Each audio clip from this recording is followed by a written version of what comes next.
Price lord brothers, praise lord sisters. Yesu Kristhu நாமத்தினால் கூடி வந்திருக்கிற ஒவ்வொரு சகோதர சகோதரியும் ஆசீர்வதிக்கிறேன். இந்த விசுவாசம் என்பது ஒவ்வொருத்தருக்கும் தேவனுடைய பிள்ளைக்கு அவசியமானது.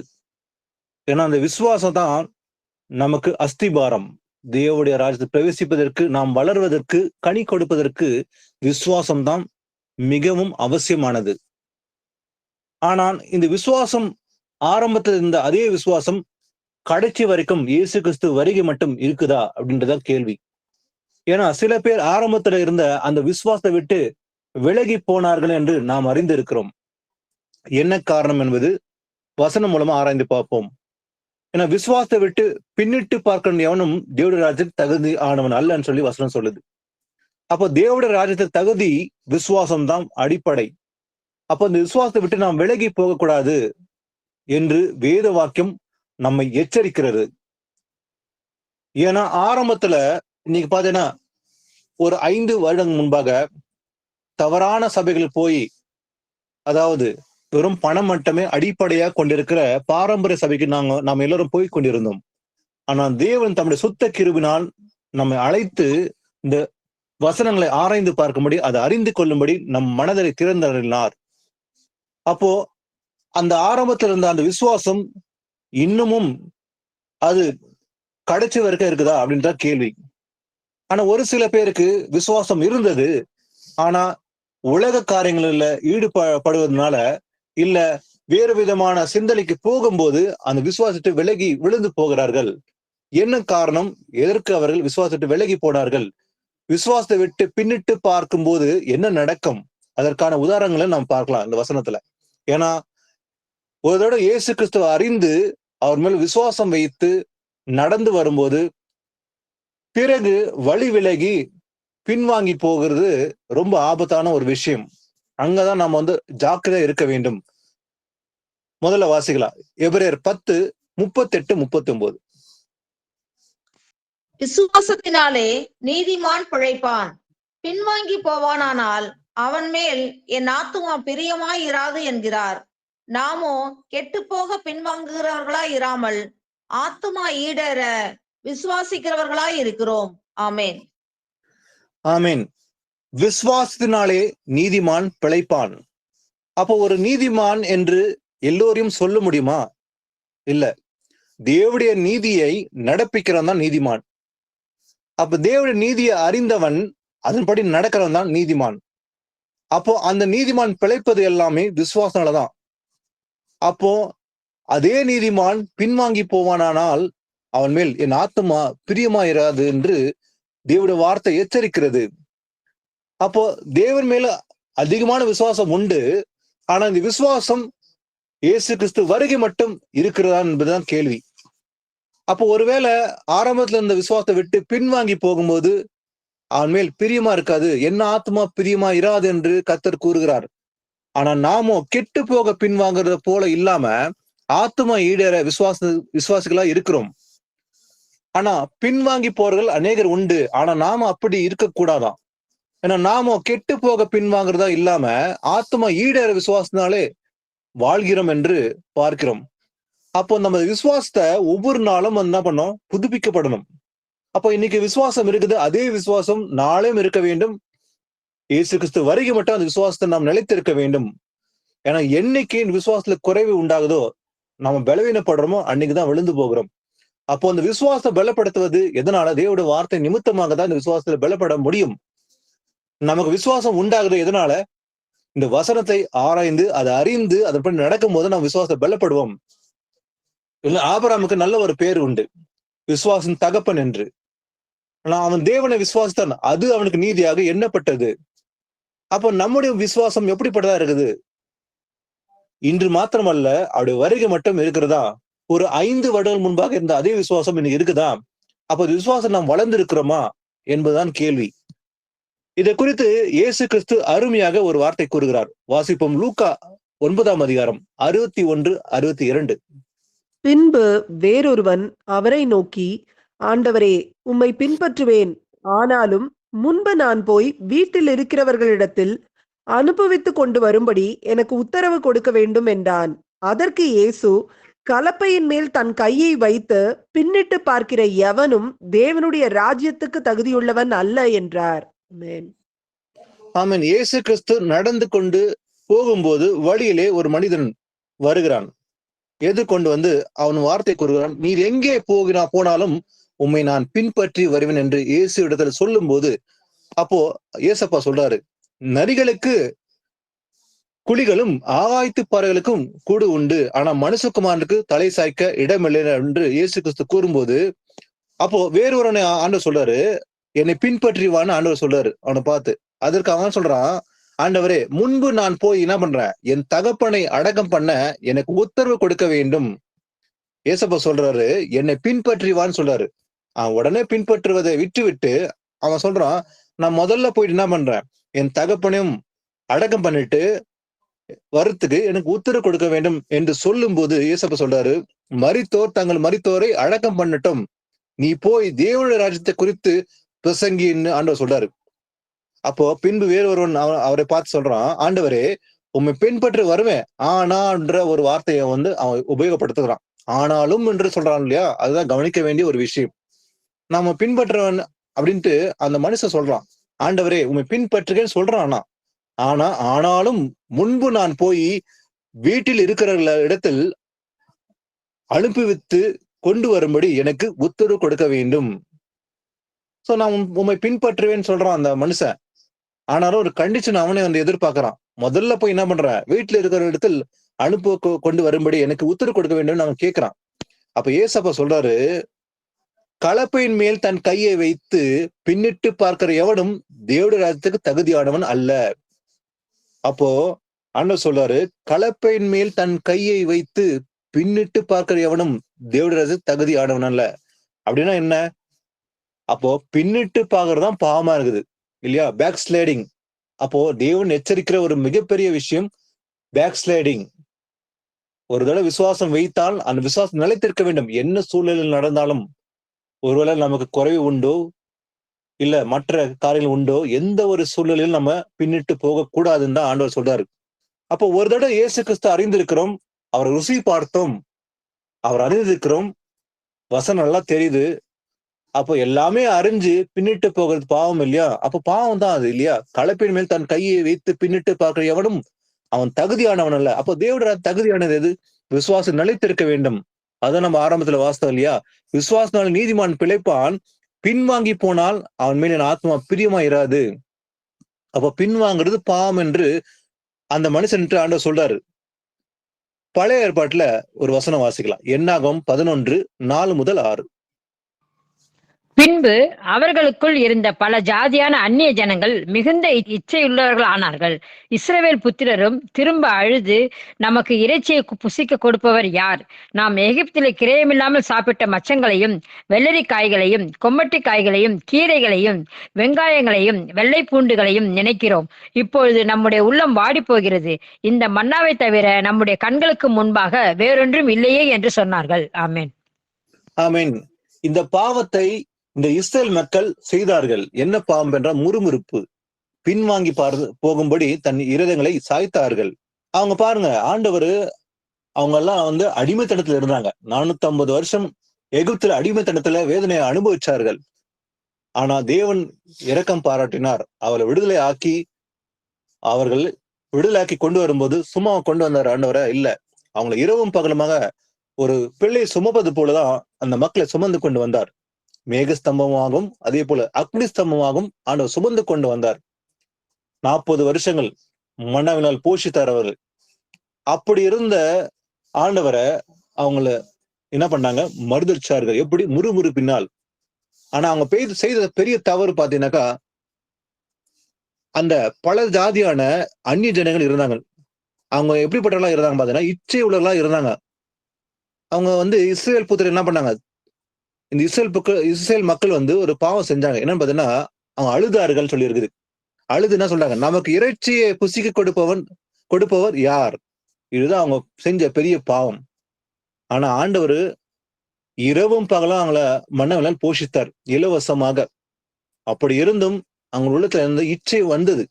அப்போ சாப்பாட்டு குறித்தான இச்சை, வெறும் இந்த மன்னாவை மாத்திரமே நம்ம சாப்பிடணுமா?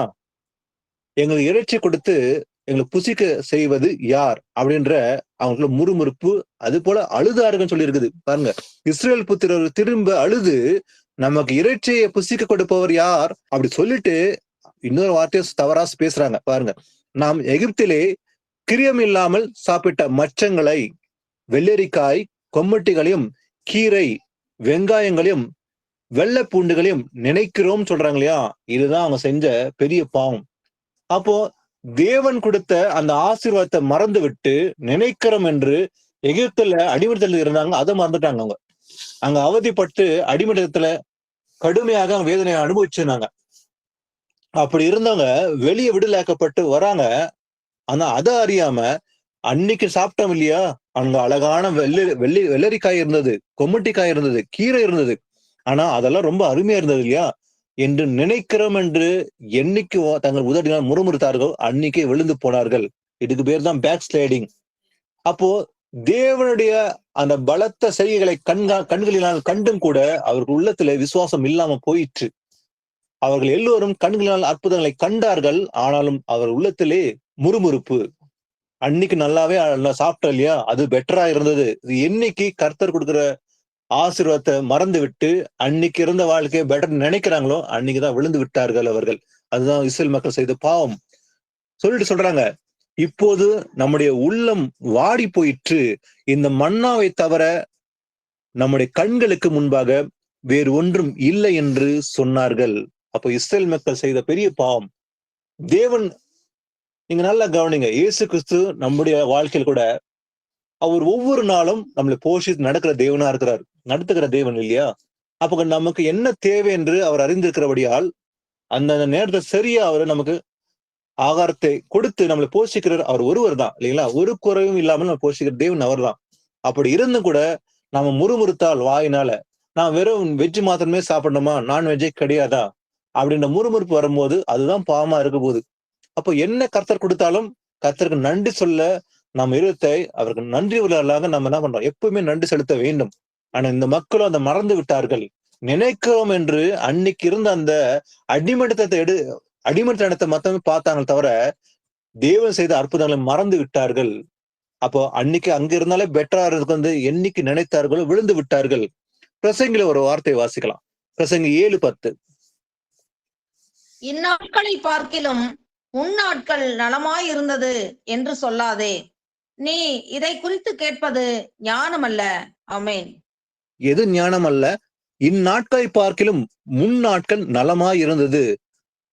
அட, இன்னைக்கு இருக்கிறத விட அன்னைக்கு பெட்டரா இருந்ததுபா அப்படின்னு என்னைக்கு உதட்டுல வருதோ அதுதான் பாவம் என்று சொல்லாதேன்னு சொல்லி வசனம் நம்மளை எச்சரிக்கிறது.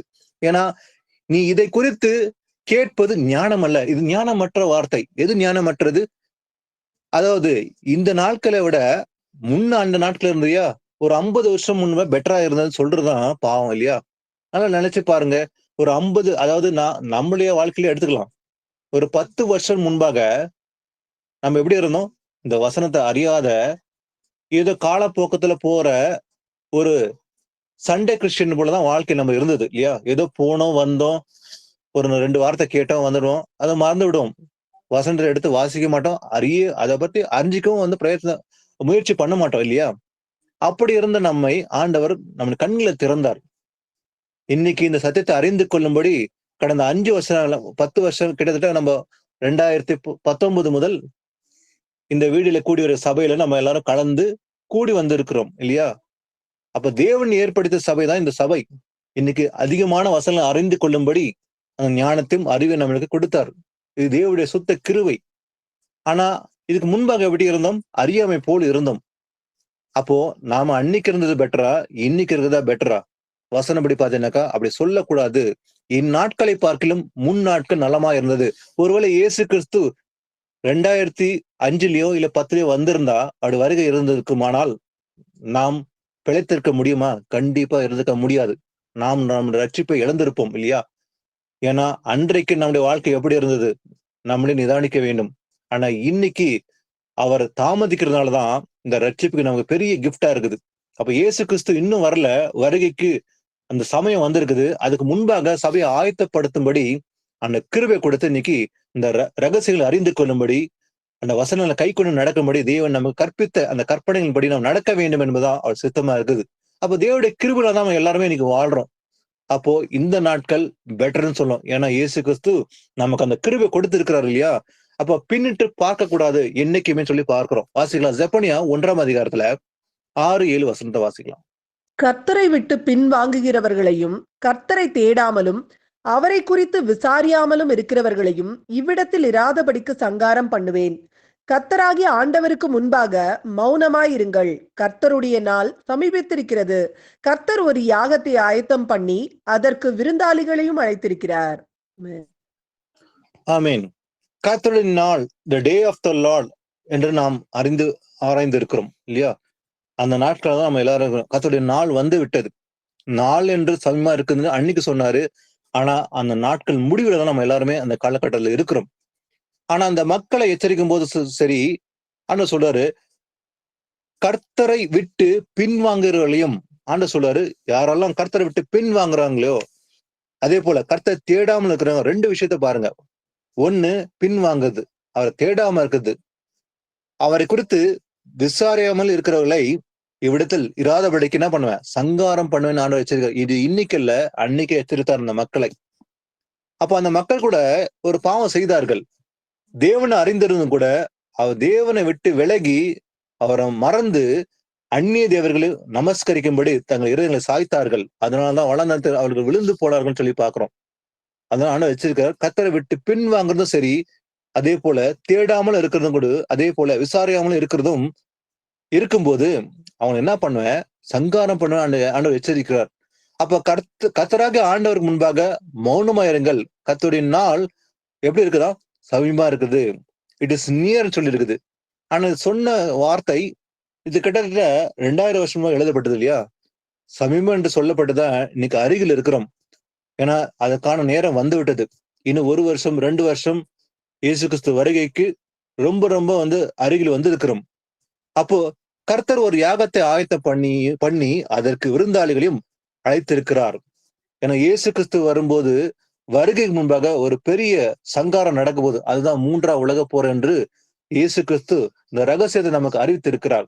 ஆனா அதற்கு தப்பித்துக் கொள்ளதான் நமக்கு இந்த ரகசியங்களை அறிவிக்கிறார். நாம் எந்தெந்த காரியங்களை மனமாற வேண்டும், நம்மை மாற்றிக்கொள்ள வேண்டும் என்று தேவன் வெளிப்படுத்தி சபைக்கு வெளிப்படுத்துகிறபடியால் அவருக்கு நாம் நன்றி செலுத்த வேண்டும். ஆனா ஒருபோதும் அவரை விட்டு பின் வாங்க கூடாது, அவரை மறக்கவும் கூடாது. ஒவ்வொரு நாளும் தேவனுடைய வார்த்தையை நாம் ஆராய வேண்டும், அதை அறிந்து கொண்டு மற்றவர்களுக்கும் அறிவிக்க வேண்டும். அதே போல நாம் கை கொள்வது, இதுதான் ப்ரையாரிட்டி. வாசிக்கலாம். சங்கீதம் 53:2 வாசிக்கலாம். தேவனை தேடுகிற உணர்வுள்ளவன் உண்டோ என்று பார்க்க தேவன் பரலோகத்திலிருந்து மனுபுத்திரரை கண்ணோக்கினார். ஆமேன்.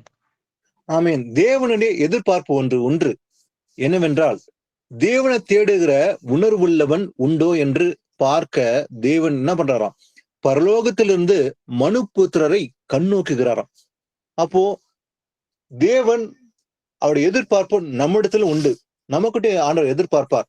நாம அவரை தேடுறோமா, அனுதினமும் அவர் தேடுறோமா, இந்த வசந்த ஆராயிரமா, அதை கை கொள்றோமா, கடைசி வரைக்கும் இந்த விசுவாசம் நிலைத்திருக்கிறோமா என்று தேவன் நம்மிடத்தில் எதிர்பார்ப்பு உண்டு. அந்த எதிர்பார்ப்புக்கு நாம் இணங்கி நடக்கிறோமா என்பதுதான் கேள்வி. அப்போ தேவனை தேடுகிற உணர்வுள்ளவன் உண்டோ என்று பார்க்க தேவன் என்ன பண்றாரா, பரலோகத்திலிருந்து மனுபுத்திரரை கண்ணோக்கி பார்க்கிறார். அப்போ அவரை தேட வேண்டும், அவரை நாட வேண்டும் என்று அவர் விரும்புகிறார். அப்போ அந்த விருப்பத்தின்படி நாம் நடக்க வேண்டும் என்பதுதான் தேவனுடைய சித்தமா இருக்குது. வாசிக்கலாம். 2 பேதுரு 2:20-22.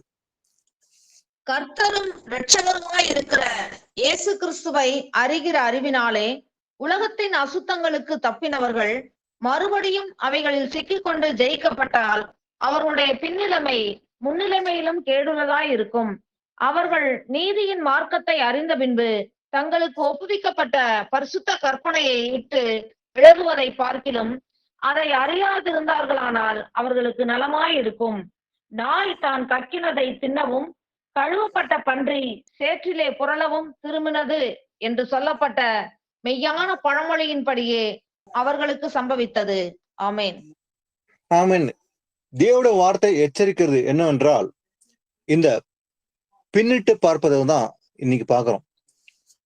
அப்போ கர்த்தரும் இரட்சகருமா இருக்கிற இயேசு கிறிஸ்து அறிகிற அறிவினாலே உலகத்தின் அசுத்தங்களுக்கு தப்பினவர்கள் மறுபடியும் அவளை சிக்கிக் கொண்டால், அப்போ பாவத்திலிருந்து இயேசு கிறிஸ்து விடுதலை பண்ணிவிட்டார். இது பாவம் தெரிந்திருந்தது, அறிந்திருந்தேன், ஆனா அந்த பாவத்தை விட்டு விலகிவிட்டேன் அறிக்கை செய்து என்று நாம் இருக்கக்கூடும். ஆனா அதெல்லாம் விட்டு விலகி சில நாட்களுக்கு பின்பாக மறுபடியும் அதே பாவத்தை தொடங்கும் போது வசனம் சொல்றது அவருடைய பின்னிலைமை எப்படி இருக்குமா, முன்னிலைமையிலும் கேடுள்ளதா இருக்கும். அப்ப அன்னைக்கு இருந்ததை விட இன்னும் மோசமான நிலைக்கு நாம தள்ளப்பட முடியும்னு சொல்லிதான் வசனம் எச்சரிக்கிறது இல்லையா. அப்போ ஒரு தடவை குடிக்க கூடாதுன்னு நல்லா தெரிஞ்சிச்சு. சோ ஒரு 5 வருடம் முன்பாக இது பாவம் அறிந்திருந்தோம். ஆனா அதே பாவத்தை 5 வருஷம் பிறகு திரும்பவும் அதை எடுத்து அதை கண்டினியூ பண்ணும்போது நம்ம நிலைமை மிகவும் மோசம் நிலைமைக்கு போய்விடும். அதுதான் வசனம் சொல்லுது, அவருடைய பின்னிலைமை முன்னிலைமையிலும் கேடுள்ளதா இருக்கும். அவள் நீதியின் மார்க்கத்தை அறிந்த பின்பு தங்களுக்கு ஒப்புவிக்கப்பட்ட பரிசுத்த கற்பனை விட்டு விலகுவதை பார்க்கிலும் அது அறியாதிருந்தால் அவருக்கு நலமா இருக்கும். அப்போ தேவனுடைய வார்த்தை அறிந்து பாவம் செய்யறதுதான் பெரிய பாவமா இருக்க போகுது. அதை விட வசனம் சொல்லுது, அதை விட அவன் அறியாமல் இருக்கிறது பெட்டரு. ஏன்னா அவன் நிலைமை மோசமா ஆக போகுது இல்லையா. ஏன்னா பின்னிலைமை முன்னிலைமையிலும் கேடுல இருக்குது இல்லையா. அதனால அது அறியாமல் இருக்கிறது பெட்டரு. ஏன்னா அதுக்கு நல்ல ஒரு வார்த்தை ஆண்டவர் ஒப்பிட்டு சொல்றாரு பாருங்க. நாய் தன் கக்கினதை தின்னவும் கழுவுப்பட்ட பன்று சேற்றிலே புரளவும் திரும்பினது என்று சொல்லப்பட்ட மெய்யான பழமொழியின்படி அவளுக்கு சம்பவித்தது. ஏன்னா இதே போலதான் தேவரே மக்கள் என்ன பண்ணாங்க, தேவன் அறிந்திருந்தார்கள், தேவன் ஒருவர் என்று அறிந்திருந்தார்கள், அந்த அற்புதங்களை கண்ணால கண்டார்கள். கண்டிருந்து கூட என்ன பண்ணாங்க, வழி விலகி விசுவாசத்தை விலகி அவரை மறந்து அதாவது பாகால்களை வணங்க தொடங்கினார்கள். அதுதான் அவங்க செஞ்ச பெரிய பாவமா இருந்தது. தேவனை அறிந்திருந்தும் கூட அந்த பாவத்தை செய்தார்கள். அதனாலதான் வசனம் எச்சரிக்கிறது இல்லையா. அதாவது கழுவப்பட்ட பன்றி சேற்றிலே புரளமும் திருமணது என்று சொல்லப்பட்ட மெய்யான பழமொழியின்படி அவளுக்கு சம்பவித்ததுன்னு சொல்லி வசனம் எச்சரிக்கிறது. வாசிக்கல நீதிமொழிகள் 26:11. நாயானது தான் கக்கினதை தின்னும்படி திரும்புவது போல மூடனும் தன் மூடத்தனத்துக்கு திரும்புகிறான். ஆமீன். இந்த நாய் தன் கக்கினதை தின்னும்படி திரும்புவது போலவே எப்படி இருப்பானா, யார் இருப்பானா, மூடன் சொல்லி இருக்குது. ஃபூல் அப்படின்னா மூடன்னா ஆங்கிலத்தில் ஃபூல். ஆனா அந்த ஃபூல்னு சொல்லும் போது நிறைய விஷயம் இருக்குது. மூடன் சொல்லி வசனம் எச்சரிக்கும் போது யார சொல்லுது பாத்தீங்கன்னா, குறிப்பா தேவன் இல்லை என்று மதிகேட்டன் தன் இடத்துல சொல்லுகிறான். அப்போ முட்டாள் என்று வசனம் யார சொல்லுது பாத்தீங்கன்னா, தேவன் இல்லை என்று சொல்லுகிறவன். அப்போ தேவன் இல்லை என்று சொல்கிறவன் மூடன் தான் இல்லையா. அப்ப மூடன் என்ன பண்ணுவான், தன் மூடத்தனத்துக்கு திரும்புகிறான். அப்போ அந்த மூடத்தனத்துல அவன் மறுபடியும் திரும்பி போறவன் யாரா இருப்பான், மூட சொல்லி வசனம் எச்சரிக்குது. அப்போ தேவனை அறிந்திருந்து அவரை மறந்து அவரை விட்டு விலகி கம்ப்ளீட்டா விலகி போறவன் எப்படிப்பட்டனா இருப்பான், அவனதான் ஆண்டு சொல்றது மூடன் சொல்றி. வாசிக்கல எரேமியா 3:12-14. நீ போய் வடதிசை நோக்கி கூற வேண்டிய வார்த்தைகள் என்னவென்றால், சீர்கெட்ட இஸ்ரவேலே திரும்பு என்று கர்த்தர் சொல்லுகிறார். நான் உங்கள் மேல் என் கோபத்தை இறங்க பண்ணுவதில்லை. நான் கிருபையுள்ளவர் என்று கர்த்தர் சொல்லுகிறார். நான் என்றைக்கும் கோபம் வைக்க மாட்டேன். நீயோ உன் தேவனாகிய கர்த்தருக்கு விரோதமாய் துரோகம் பண்ணி பச்சையான சகல மரத்தின் கீழும் அந்நியரோட சோரமார்க்கமாய் நடந்து உன் அக்கிரமத்தையும் என் சத்தத்துக்கு செவி கொடாமற் போனதையும் ஒத்துக்கொள் என்று கர்த்தர் சொல்லுகிறார்.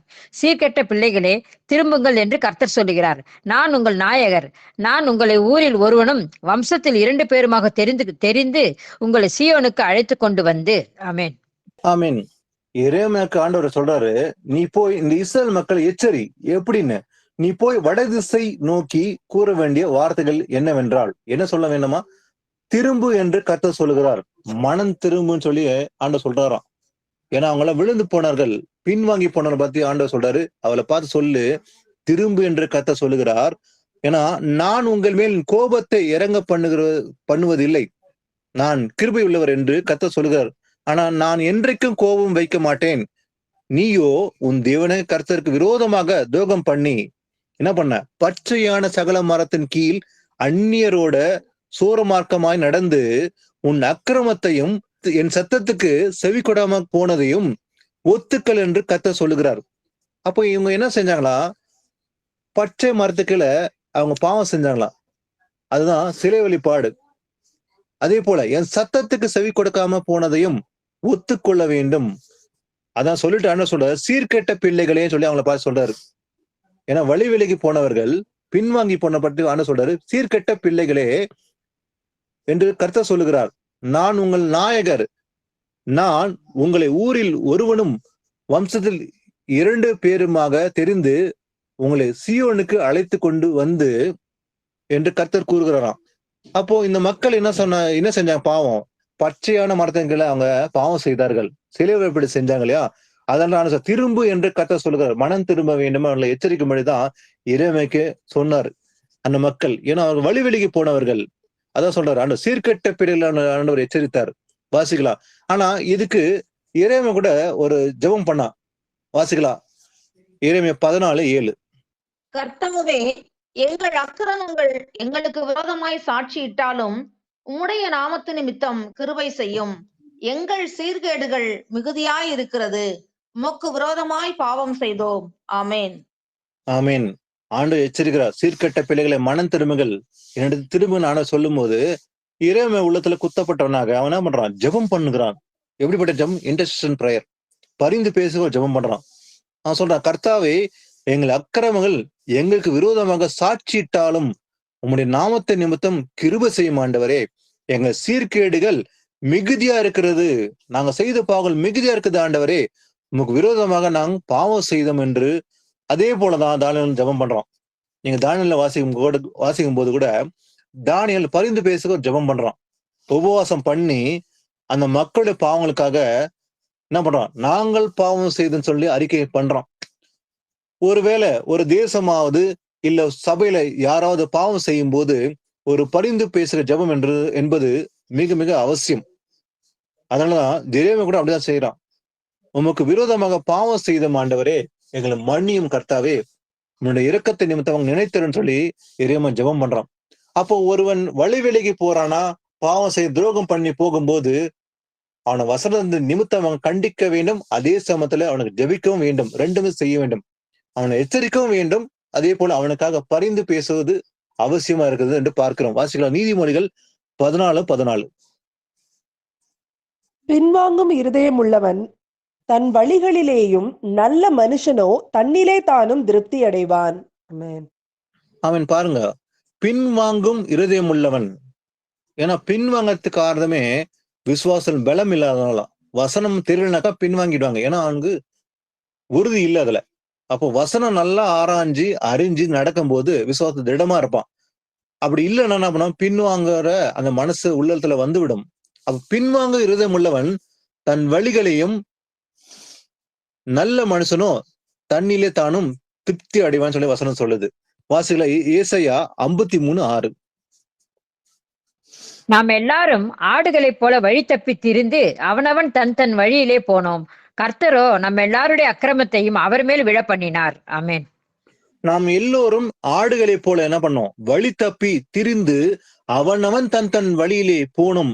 ஆனா கர்த்தரோ, ஆண்டவராக இயேசு கிறிஸ்து எப்படிப்பட்டவர்? நம் எல்லோருடைய அக்கிரமத்தையும் அவர் மேல் விழ பண்ணினார். நாம் எல்லாருமே என்ன பண்ணோம்? ஒரு காலத்துல அக்கிரமக்காரர்கள் போலதான் இருந்தோம். அப்போ பாவம் செய்த மனுஷன் ஒருவனும் இல்லைன்னு சொல்லி வசனம் சொல்லுது. அப்ப எல்லாருமே பாவம் செஞ்சிருக்கிறாங்க. அவன் என்ன பண்றான்? அவங்க அக்கிரமத்தை விழுந்து போயிருந்தார்கள்.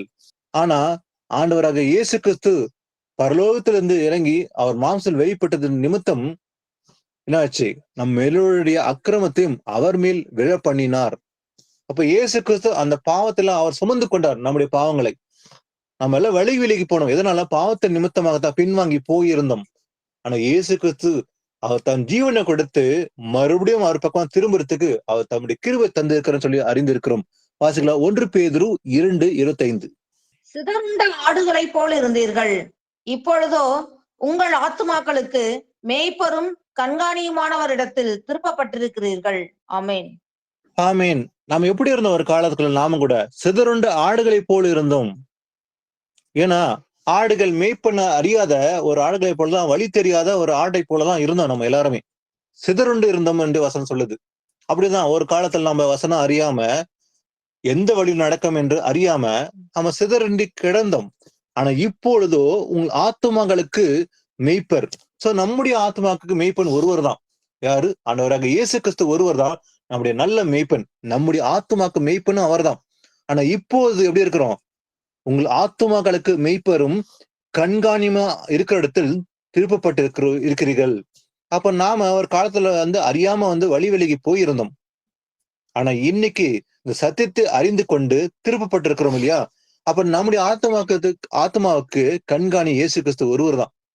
அப்போ நாம அந்த கண்காணி கிட்ட நம்ம முடிவு பண்ண நிலைத்திருக்க வேண்டும் இல்லையா? நமக்கு நல்ல மேய்ப்பன் அவர்தான். ஆனா இன்னைக்கு மனுஷனை என்ன பண்றாங்க? அவனை உயர்த்தி இவன் தான் மேய்ப்பன், எங்க வழி நடத்த இவன் தான் நமக்கு தேவைன்னு சொல்லி மனுஷனை தேடுறாங்க. ஆனா மனுஷன் மேல நம்பிக்கை வைக்காம கர்த்தர் மேல மட்டும் நம்ம நம்பிக்கை வைக்க வேண்டும். நம்முடைய ஆத்மாவுக்கு கண்காணி இயேசு கிறிஸ்து ஒருவர் தான். வாசிக்கல எபிரேயர் 3ஆம் அதிகாரம் 12 முதல் 14. சகோதரரே, ஜீவனுள்ள தேவனை விட்டு விலகுவதற்கு ஏதுவான அவிவிசுவாசமுள்ள பொல்லாத இருதயம் உங்களில் ஒருவனுக்குள்ளும் இராதபடிக்கு நீங்கள் எச்சரிக்கையாயிருங்கள். உங்களில் ஒருவனாகிலும் பாவத்தின் வஞ்சனையினாலே கடினப்பட்டு போகாதபடிக்கு இன்று எண்ணப்படும் அளவும் நாடோறும் ஒருவருக்கொருவர் புத்தி சொல்லுங்கள். நாம் ஆரம்பத்திலே கொண்ட நம்பிக்கையை முடிவு பரியந்தம் உறுதியாய் பற்றி கொண்டிருப்போம் ஆகில் கிறிஸ்துவினிடத்தில் பங்குள்ளவர்களாய் இருப்போம். ஆமென். ஆமென். பாருங்க, ஜீவனுள்ள தேவனை விட்டு விலகுவதற்கு ஏதுவான அவிசுவாசமுள்ள பொல்லாத இருதயம் நமக்கு இருக்கக்கூடாது. உங்களில் ஒருவனுக்கு இராதபடிக்கு என்ன பண்ணுமா?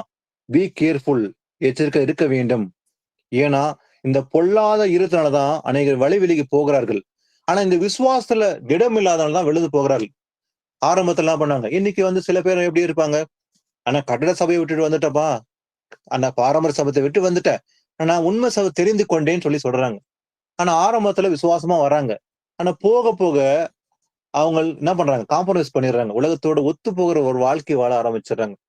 சோ இயேசுவும் வேணும், எனக்கு உலகமும் வேண்டும் சொல்லி காம்ப்ரமைஸ் பண்ணிடுறாங்க. சோ இயேசு கிறிஸ்து வேணும் எனக்கு, ஒரு பக்கம் உலக காரியம் நிறைவேற்ற வேண்டும், அதனால அந்த பக்கமும் ஒரு காலு, இந்த பக்கம் ஒரு காலு. சோ அனலும் குடும்பமா இருப்பாங்க. ஆனா அப்படிப்பட்ட ஒரு காரியம் இருக்குமானால் கடைசி வரைக்கும் நினைச்சிருக்க முடியாது. அப்போ நாம் விசுவாசம் திடமா இருக்க வேண்டும். அதனாலதான் அவிசுவாசம் உள்ள பொல்லாத இருக்கக்கூடாது. உங்களில் ஒருவனாகிலும் பாவத்தின் வஞ்சனையினாலே கடினப்பட்டு போகாதபடிக்கு எப்படி இருக்கணுமா? இன்று எண்ணப்படும் நாள்தோறும் ஒருவருக்கு ஒரு புத்தி சொல்லுங்கள். ஏன்னா அந்த புத்தி சொல்லுங்கன்னு சொல்லும் போது சபையில தான் இல்லையா? ஏன்னா சபை கூடுதல் அதுக்காக தான். ஒருவருக்கு ஒரு புத்தி சொல்லி கவனித்து, அதே போல அன்பு நற்கிரியை எல்லாமே சபையில தான். ஆனா சபை கூட்டத்துக்கு வருது இல்லைன்னா எப்படி விசுவாசம் வளர முடியும்? ஆனா பின்வாங்கி போறவங்க என்ன இருப்பாங்க? அவங்களுடைய சயின்ஸை நீங்க பார்க்க முடியும். சில பேர் என்ன பண்ணுவாங்க? அந்த பின்வாங்கத்துக்கு முன்பாக அவங்க என்ன செய்வாங்க? அவங்க ஆரம்பத்துல நல்லா ஒழுங்கா வருவாங்க. போக போக என்ன பண்ணுவாங்க? அந்த சபை கூடல என்ன பண்ணுவாங்க? அசட்டை பண்ணுவார்கள். எப்படி? ஒரு மாசத்துக்கு ஒரு நாள் வருவாங்க, மீதி 3 வாரம் வரமாட்டாங்க. அப்புறம் கொஞ்ச நாள் போகும்போது 2 மாசத்துக்கு ஒரு தடவை வருவாங்க. அப்படியே கொஞ்சம் கொஞ்சமா வழி விலகி போய்விடுவார்கள். ஆனா காரணத்தை கேட்கும் போது, விசாரிக்கும் போது என்ன சொல்லுவாங்க? இல்ல சபையில அன்பு இல்லைன்னு சொல்லுவாங்க. ஏன்னா தங்கள் விசுவாசத்தை விட்டு விட்டு விலகி போகிறவங்க ஒரு குற்றம் சாட்டும் போது என்ன பண்ணுவாங்க? சபையை குற்றம் சாட்டுவார்கள். தேவனுடைய சபையை குற்றம் சாட்டி விட்டு போவார்கள், சபையில அன்பு இல்லை என்று. இதன் காரணம் என்ன? அவங்களுக்கு அவிசுவாசம் உண்டு. விசுவாசம் இல்லாத விழுந்து போகிறார்கள். அப்போ விசுவாசம் இடமா இல்லாதனாலதான் வழி விலகி போறார்கள். அதான் வசனம் எச்சரிக்கிறது. அதாவது அவிசுவாசம் உள்ள பொல்லாத உங்களுக்கு ஒருவனும் இல்லாதபடிக்கு எச்சரிக்கை இருக்க வேண்டும். வாசிக்கலாம். யோவான் 6ஆம் அதிகாரத்துல 60, 61 இது 2 வசனம் முதல்ல வாசிக்கலாம். அவருடைய சீஷரில் அநேகர் இவைகளை கேட்ட பொழுது, இது கடினமான உபதேசம், யார் இதை கேட்பார்கள் என்றார்கள். சீஷர்கள் அதை குறித்து முறுமுறுக்கிறார்கள் என்று இயேசு தமக்குள்ளே அறிந்து அவர்களை நோக்கி, இது உங்களுக்கு இடரலா இருக்கிறதோ? ஆமென். ஆமென். இயேசு கிறிஸ்து கூட அன்னைக்கு அந்த யூத ஜனத்தோட பேசும்போது அவருடைய வார்த்தைகளை கேட்டு அவங்களுக்கு உள்ளத்துல விசுவாசம் இல்லாம போயிடுச்சு. ஏன்னா அவங்க மாம்ச சிந்தனையோட தான் கேட்கறாங்க. சோ என்னைக்கு இயேசு கிறிஸ்துடைய வார்த்தைகளை அவர்கள் மாம்சத்தோடு அதை கேட்டார்களோ உள்ளத்துல விசுவாசம் இல்லாம போயிடுச்சு. அது ஏசாப்பா சொல்றாரு, நான் உங்களுக்கு சொல்லுகிற வசனம் ஆவியும் ஜீவனுள்ளதா இருக்குதுன்னு சொல்லி. ஆனா அவங்க கேட்கறவங்களும் மாம்சத்தோடு அவங்க என்ன பண்ணாங்க? கேட்டார்கள். பாருங்க, அவருடைய சீசர்கள் என்ன பண்றாங்க? அநேகர் அவர்களை கேட்ட போது, அப்ப இயேசு சொல்றாரு, நான் வானத்திலிருந்து இறங்கி வந்த அப்பம் சொல்லும் போது அது விசுவாசம் இல்லை அவர்களுக்கு. இது கடினமான உபதேசம் அப்படின்னு சொல்றாங்க. யாரு இதை கேட்க முடியும்? சொன்னது யாரு? சீசர்கள் தான் இல்லையா? அது குறித்து முறுமுறுக்கிறார்கள். இது குறித்து அவங்க முறுமுறுக்கிறாங்க. ஏசப்பா நல்லாவே தெரிஞ்சிருச்சு. ஆனா ஏசப்பா சொல்றாரு, இது உங்களுக்கு இடலா இருக்குதா? அப்ப இயேசு கிறிஸ்து பேசுற வார்த்தை தான் எனக்கு இடலா இருக்குது இல்லையா? சத்தியம் சொல்லும் போதுதான் இடரலா இருக்கும் நிறைய பேருக்கு. வாசிக்கலாம் 63ஆம் வசனத்தை. ஆவியே உயிர்ப்பிக்கிறது, மாம்சமானது ஒன்றுக்கும் உதவாது. நான் உங்களுக்கு சொல்லுகிற வசனங்கள் ஆவியாயும் ஜீவனாயும் இருக்கிறது. ஆமென். ஆமாம், இயேசு கிறிஸ்து பேசும்போது அவர் ஆவியில பேசுகிறார். ஆனா கேட்கிறவர்கள் மாம்சத்தில் கேட்டார்கள். ஆவியை உயிர்ப்பிக்கிறது, ஆனா மாம்சமோ ஒன்றுக்கும் உதவாது. இட் இஸ் வேஸ்ட்ன்னு சொல்லி ஆண்டவர் சொல்றாரு. ஆனா நான் உங்களுக்கு சொல்லுகிற வசனம் எப்படி இருக்குதா, ஆவியும் ஜீவனுமா இருக்குன்னு இயேசப்பா சொன்னாரு. ஆனா அதை அவர்கள் கிரகிக்கவில்லை. வாசிக்கலாம், அவங்க என்ன சொல்றாங்கன்னு பார்க்கலாம். 65, 66. ஒருவன் என் பிதாவின் அருளை பெறாவிட்டால் என்னிடத்திற்கு வரமாட்டான் என்று இது நிமித்தமே உங்களுக்கு சொன்னேன் என்றார். அது முதல் அவருடைய சீஷரில் அநேகர் அவருடனே கூட நடவாமல் பின்வாங்கி போனார்கள். ஆமீன். பின்வாங்கி போனார்கள் இல்லையா? எதனால பின்வாங்கி போனாலும் இது கடினமான உபதேசம். இது யாருமே பின்பற்ற முடியாது. ரொம்ப கஷ்டமான உபதேசமா இருக்குது. இன்னைக்கு வசனம் சொல்லும் போது நிறைய பேருக்கு பின்வாங்கிறதுக்கு காரணம் என்னன்னா, இது ரொம்ப ஸ்ட்ரிக்டா இருக்குது, நீங்க பேசுற வார்த்தைகள் ரொம்ப ஸ்ட்ரிக்டா இருக்குது பிரதர், இதெல்லாம் யாரும் கடைபிடிக்க முடியாது சொல்லி பின்வாங்க போறாங்க இல்லையா? அதனாலதான் பின்வாங்க போறதுக்கு காரணமே தான். அப்போ வசனத்தை கடைபிடிக்க முடியல, அதெல்லாம் பின்வாங்கி போறாங்க. அன்னைக்கு சீஷர்கள் அப்படிதான் இருந்தார்கள். அப்ப இயேசு சொல்றார், ஒருவன் என் பிதாவின் அருளை பெறாவிட்டால் என்னிடத்துக்கு வர மாட்டான் என்று இது நிமித்தம் உங்களுக்கு சொன்னேன் என்று இயேசு சொல்லும் போது, அவர் சொல்லும் போது என்ன பண்றாரு, அங்க இருந்த சீஷர்கள் என்ன பண்றாங்க, அநேகர் அவருடைய கூட நடவாமல் பின்வாங்கி போனார்கள். அப்போ இது பின்வாங்கி போறது எல்லாமே யாருன்னு பார்த்தா சீஷர்கள், அந்நிய ஜனம் அல்ல. சோ இன்னைக்கு பின்வாங்கி போறது கூட இங்க இருக்கிற மக்கள் அல்ல, சீஷர்கள் தான் இல்லையா? எதனால? ஒரு சில காரணம் உண்டு சில பேருக்கு. இது கடினமா இருக்குது, உபதேசம் ரொம்ப கஷ்டமா இருக்குது, இது பின்பற்ற முடியாதுன்னு சொல்லி ஒரு ரீசன். ஒரு சில பேர் இன்னொரு ரீசன் இருக்குது. வாரம் நான் ஏன் வரணும், மாசத்துக்கு ஒரு தடவை வந்தா போதும் இல்ல, எதுக்காக வரணும் அப்படின்ற ஒரு கேள்வி, அதனால பின்வாங்கி போறாங்க. இல்ல ஒரு பக்கம் சில பேர் அதாவது ஒரு பக்கம் உலக ஆசை நிறைவேற்ற வேண்டும், அது ஒரு பக்கம் சபையில இருக்க வேண்டும். அப்ப 2 விதமான காரியங்கள் உண்டு. சில பேருக்கு உபதேசம் பிடிக்கலன்னு சொல்லி விலகி போவார்கள். சில பேர் அதாவது கடினமா இருக்குது, இது பின்பற்ற முடியாதுன்னு சொல்லி விலகி. அப்ப அன்னைக்கு சீஷர்கள் விலகி போவது காரணமே தான். எதனால பின்வாங்கினார்கள்? இது கடினமான உபதேசம், இது பின்பற்ற முடியாது. இயேசு கிறிஸ்து பேசும்போது ஸ்ட்ரிக்டா பேசுறாருப்பா, இது யாரும் கடைபிடிக்க முடியாது அப்படின்னு சொல்லி விலகி போனார்கள். ஆனா இயேசு கிறிஸ்து விரும்புற காரியம் என்ன? பரிபூர்ணம். இயேசுவ பேசும்போது ஸ்ட்ரிக்டா தான் பேசுவார், வசனம் ஸ்ட்ரிக்டா தான் பேசும் இல்லையா? தப்புனா தப்பு, பாவம்னா பாவம், ஆனா நாம அதை இணங்கிதான் ஆக வேண்டும். அதனால இதுக்கு இடம் கொடுக்காம சில பின்வாங்கி போனார்னு சொல்லி இருக்குது. வாசிக்கல 1 தீமோத்தேயு 4:1. ஆகிலும் ஆவியானவர் வெளிப்படையா சொல்லுகிறபடி பிற்காலங்களிலே மனசாட்சியை சூடுண்ட பொய்யருடைய மாயத்தினாலே சிலர் வஞ்சிக்கிற ஆவிகளுக்கும் பிசாசுகளின் உபதேசங்களுக்கும் செவி கொடுத்து விசுவாசத்தை விட்டு விலகி போவார்கள். ஆமென். ஆனா விசுவாசத்தை விட்டு விலகி போற இன்னொரு கூட்டமும் உண்டு. யாருன்னு பாத்தீங்கன்னா, வசனம் சொல்லுது, ஆவியானவர் வெளிப்படையா சொல்றாராம். என்னன்னா, பிற்காலங்களிலே மனசாட்சி சூடுண்ட பொய்யருடைய மாயத்தினால் என்ன பண்ணா, சிலர் வஞ்சிக்கிற ஆவிகளுக்கு. இந்த வஞ்சிக்கிற ஆவி இன்னைக்கு உலகத்துல அதிகமா இருக்குது, அன்னைக்கு இருந்தது போலதான் இல்லையா? வஞ்சனை, டிசெப்ஷன். வஞ்சிக்கிறவன் யாரு? பிசாஸ் தான். அவனுக்கு பேர் தான் வஞ்சனை. வஞ்சிக்கிறவன் யாரு? பிசாஸ் தான். ரொம்ப தந்திரமா வஞ்சிக்குவான். ஏவாள வஞ்சித்தான் இல்லையா? இந்த பழம் சாப்பிட்டா ஒண்ணுமே ஆகாது, நீ சாப்பிடுன்னு சொல்லி வஞ்சித்தான். ஏமாற்றுறதுக்கு பேர் தான் வஞ்சனை. இன்னைக்கு உலகத்துல ஏமாற்ற காரியம் அதிகமா இருக்குது இல்லையா? இன்னைக்கு ரொம்ப சுலபமா ஏமாற்றக்கூடிய காரியங்கள் உலகத்துல நல்லா வந்துருச்சு. இன்னைக்கு நவீன நாகரிக உலகத்துல ரொம்ப சுலபமா ஒருத்தனை ஏமாற்ற முடிகிற காரியம் தான் இன்னைக்கு உலகத்துல இருக்குது, வஞ்சனை. அப்போ அதே போலதான் ஒரு பக்கம் வஞ்சிக்கிற ஆவிகள், மாயத்தினால சிலர் வஞ்சிக்கிற ஆவிகளுக்கும் என்ன பண்றாங்க, பிசாசுகளின் உபதேசங்களுக்கும் செவி கொடுத்து, என்னைக்கு சத்தியத்தை விட்டு விலகி தவறான வார்த்தைகளை செவி கொடுக்கிறாங்க, அன்னைக்குதான் விழுந்து போகிறார்கள். அதான் வசனம் எச்சரிக்கிறது, வஞ்சிக்கிற ஆவி உண்டு, பிசாசு உபதேசங்கள் உண்டு. பரவாயில்ல, நீ என்னன்னா தப்பு செய், பரவாயில்ல, ஆனா சபைக்கு மாத்திரம் என்ன பண்ணு, கரெக்டா வந்துடு. நீ எப்படின்னா 6 நாள் இருந்துக்கப்பா, ஆனா ஒரு நாள் சும்மா சபைக்கு வந்து போடுரு, காணிக்கை போட்டுரு, தசமம் போட்டுரு, அட்டண்டன்ஸ் போட்டுரு, அவ்வளவுதான் உன் வேலை முடிஞ்சிச்சு. சபைக்கு வந்துட்டா முடிஞ்சிச்சு, இந்த பரலோகம் போயிடலாம் இப்படின்ற உபதேசம் இன்னைக்கு உலகத்துல உண்டு. வஞ்சனை இல்லையா? ஆனா வசனத்தை நடுங்கி கர்த்தருடைய வார்த்தை கீழ்ப்படுகிற ஜனங்கள் கம்மி. ஏன்னா இது தப்பு, இது பாவம் என்று சொல்லி கொடுக்குற நீங்க உபதேசங்கள் இல்லை. ஆனா சபையில எப்படி இருக்கு? பிலாசபி. ஒரு பக்கம் செழிப்பு உபதேசம், நீ 10 ரூபாய் கொடுத்தீங்கன்னா 20 ரூபாய் வரும், அதாவது பிசினஸ் ஆயிடுச்சு. ஆனா இன்னைக்கு பாவத்துக்கு கண்டிக்கிற உபதேசங்கள் உலகத்துல சபையில இல்லை. அதனாலதான் வஞ்சனையா இருக்குது இல்லையா? அதனால விசுவாசத்தை விட்டு விலகி போவார்கள். அப்போ ஒரு பாவம் செய்யும் போது ஒருத்தனை கண்டிக்கலனாக்கா அவன் விசுவாசத்துல உறுதியா இருக்க முடியாது. அதனால சில விலகி போவார்கள் சொல்லி வசனம் எச்சரிக்கிறது. வாசில 1 ராஜாக்கள் 11:1-6. ராஜாவாகிய சாலமோன் பார்வோனின் குமாரத்தியை நேசித்ததும் அல்லாமல் மோவாபியரும் அம்மோனியரும் ஏதோமியரும் சீதோனியரும் ஏத்தியருமாகிய அந்நிய ஜாதியாரான அநேகம் ஸ்திரீகள் மேலும் ஆசை வைத்தான். கர்த்தர் இஸ்ரவேல் புத்திரரை நோக்கி, நீங்கள் அவர்கள் அண்டைக்கும் அவர்கள் உங்கள் அண்டைக்கும் பிரவேசிக்கலாகாது. அவர்கள் நிச்சயமாய் தங்கள் தேவர்களை பின்பற்றும்படி உங்கள் இருதயத்தை சாய பண்ணுவார்கள் என்று சொல்லி இருந்தார்.